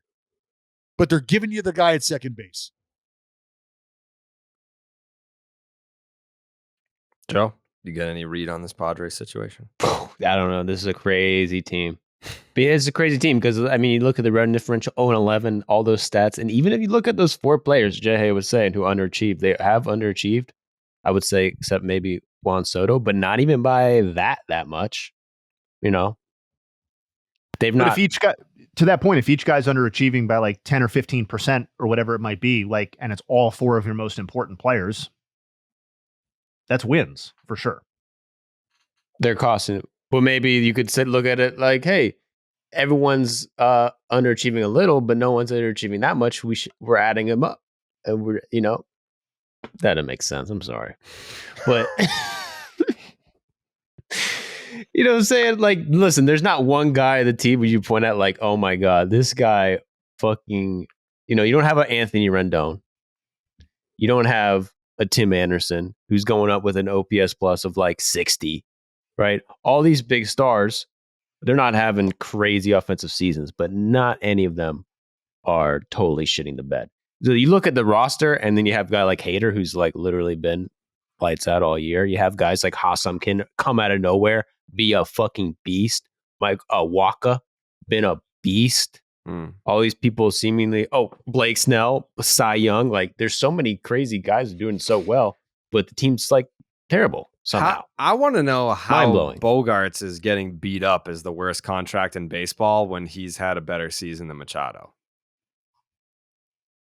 No, who's ever beating him up for being the worst contract in baseball is just not paying attention. We all know Jeff Passan said it. Well, we all know the worst contract in baseball is the guy whose tibia is broken. Yeah, Anthony Rendon. I think it's like the new like worst contract in baseball. Like Bogarts has been getting hammered this year. He's hitting 276. Okay. 344 on base. All right. Like the power is down. 425. But he's been playing with a fucking wrist injury all year. Yeah, he was fine. He has a 769 OPS, which is very un-Bogarts like. Tatis 793. Machado 771. And Machado and Tatis were completely different levels of bat than Xander Bogaerts entering this season, too. Yeah. So for them to be putting up essentially the same numbers is massively disappointing. Machado also missed some time. He's got all three of them have a very almost identical. It's 8.4, 8.4, 8.7 for walk rate. Bogarts has the lowest strikeout rate. Like we're literally just talking about an absence of power here. And when you have a reason why, like we know that he has a wrist injury. All right, so then fucking get surgery, fix it. The fuck? You're gonna be here for the next 10 goddamn years. It's like fix it. It's We easy get to some look value at out of Machado's 28 homers and be like, that's in line with his career. But you just look a little bit closer, and his on base percentage is 50 points lower than it was last year. He's got 16 fewer doubles. He's got 15 fewer. Like he's just not. This is Manny's worst offensive season since 2014, when he was mostly a glove first guy. Mm-hmm. What did he do in 2015? 35 homers and an 861 OPS and a career high 20 stolen bases. What does it tell you about next year? Wow. Anything's possible. Like Kevin Garnett said. That's what it tells me. I would really not be shocked if the Padres have a great season next year with these same players. And there's no question about the vibe, And it's not like, to your point about nobody's having like a Anthony Rendon season. We're still talking about a team that has a 480 winning percentage. So it's disappointing relative to expectations.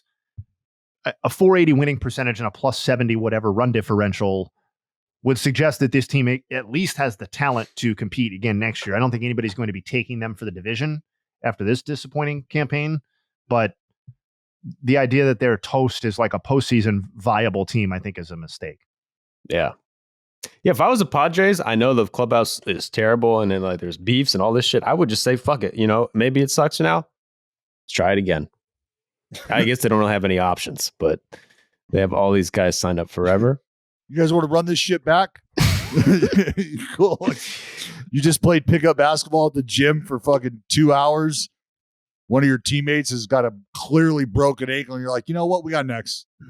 They don't have any other options, really. All these guys are signed. Are you going to trade them? And they also went to the NLCS last year. People forget, pretty much same team.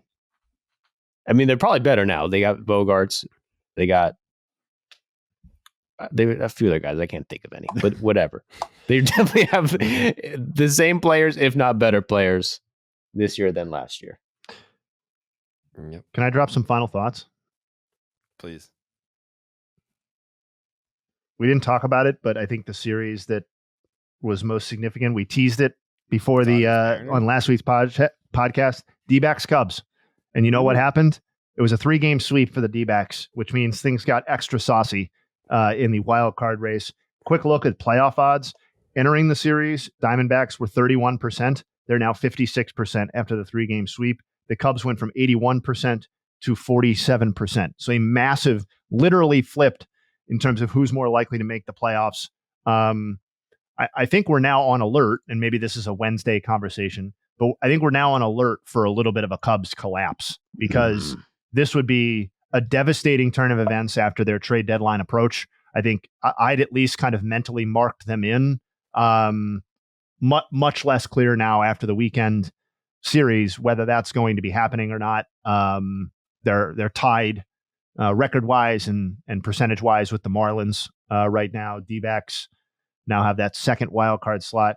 But even further, it's not just the weekend sweep either. The D-backs have taken 6 of 7 against the Cubs since September 7th. So they had 2 series against each other in a span of 3 total series. And that's been incredible. The D-backs starting pitching 2.10 ERA over the 7-game stretch against the Cubs. Not what you would expect, especially because Gallen was not particularly good. It's been the other guys stepping up. And then one final note, Fangraphs had an article over the weekend with Freddie Freeman's kind of 30s not even resurgence, but just incredible play into his 30s, which we've talked about on this podcast. The author reran his likelihood of making 3,000 hits, which seemed like maybe it was a stat that wouldn't happen anymore in baseball. And he's now given a better than even chance to get to 3,000 hits, 53% to hit 3,000 for Freddie. The next best in baseball is Jose Altuve at 38%, Ronald Acuna Jr. at 22%, and Juan Soto at 11%. So Freddie might be our last great hope at 3,000 hits. So go Freddie. Dallas, any final thoughts? No, I'm sure you guys touched on the series between the Rays and the Orioles. I just thought that it was very fitting that, I think a lot of people were like, yeah, sweep this way in one direction or the other.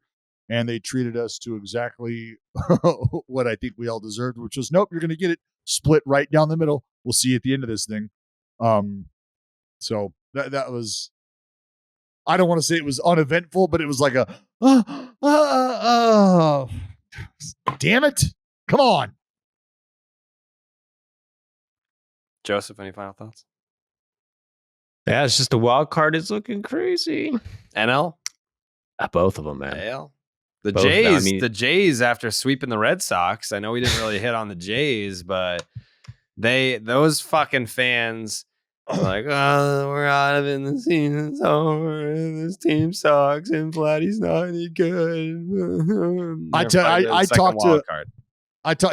to the folks up in Toronto, Same. Carabas, and they were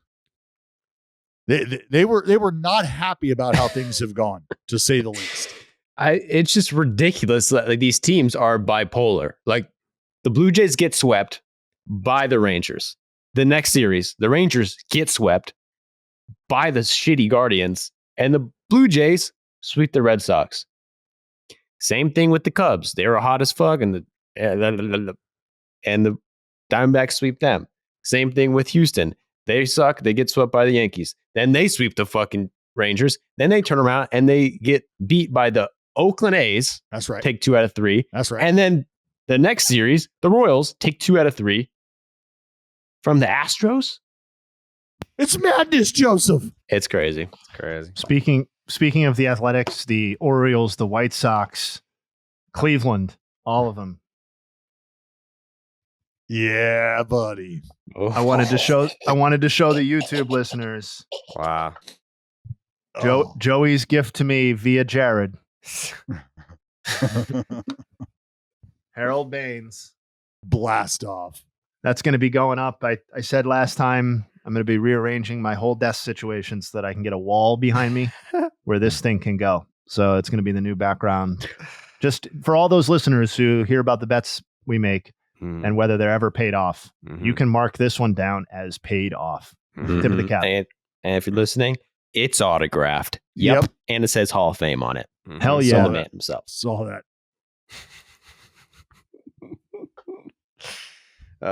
Joe, any final thoughts? Besides that was a wild card. That was your thing. That was wild. The wild card, it's man. fucking wild. All right. We'll be back on Wednesday. We'll talk to you then. Wow.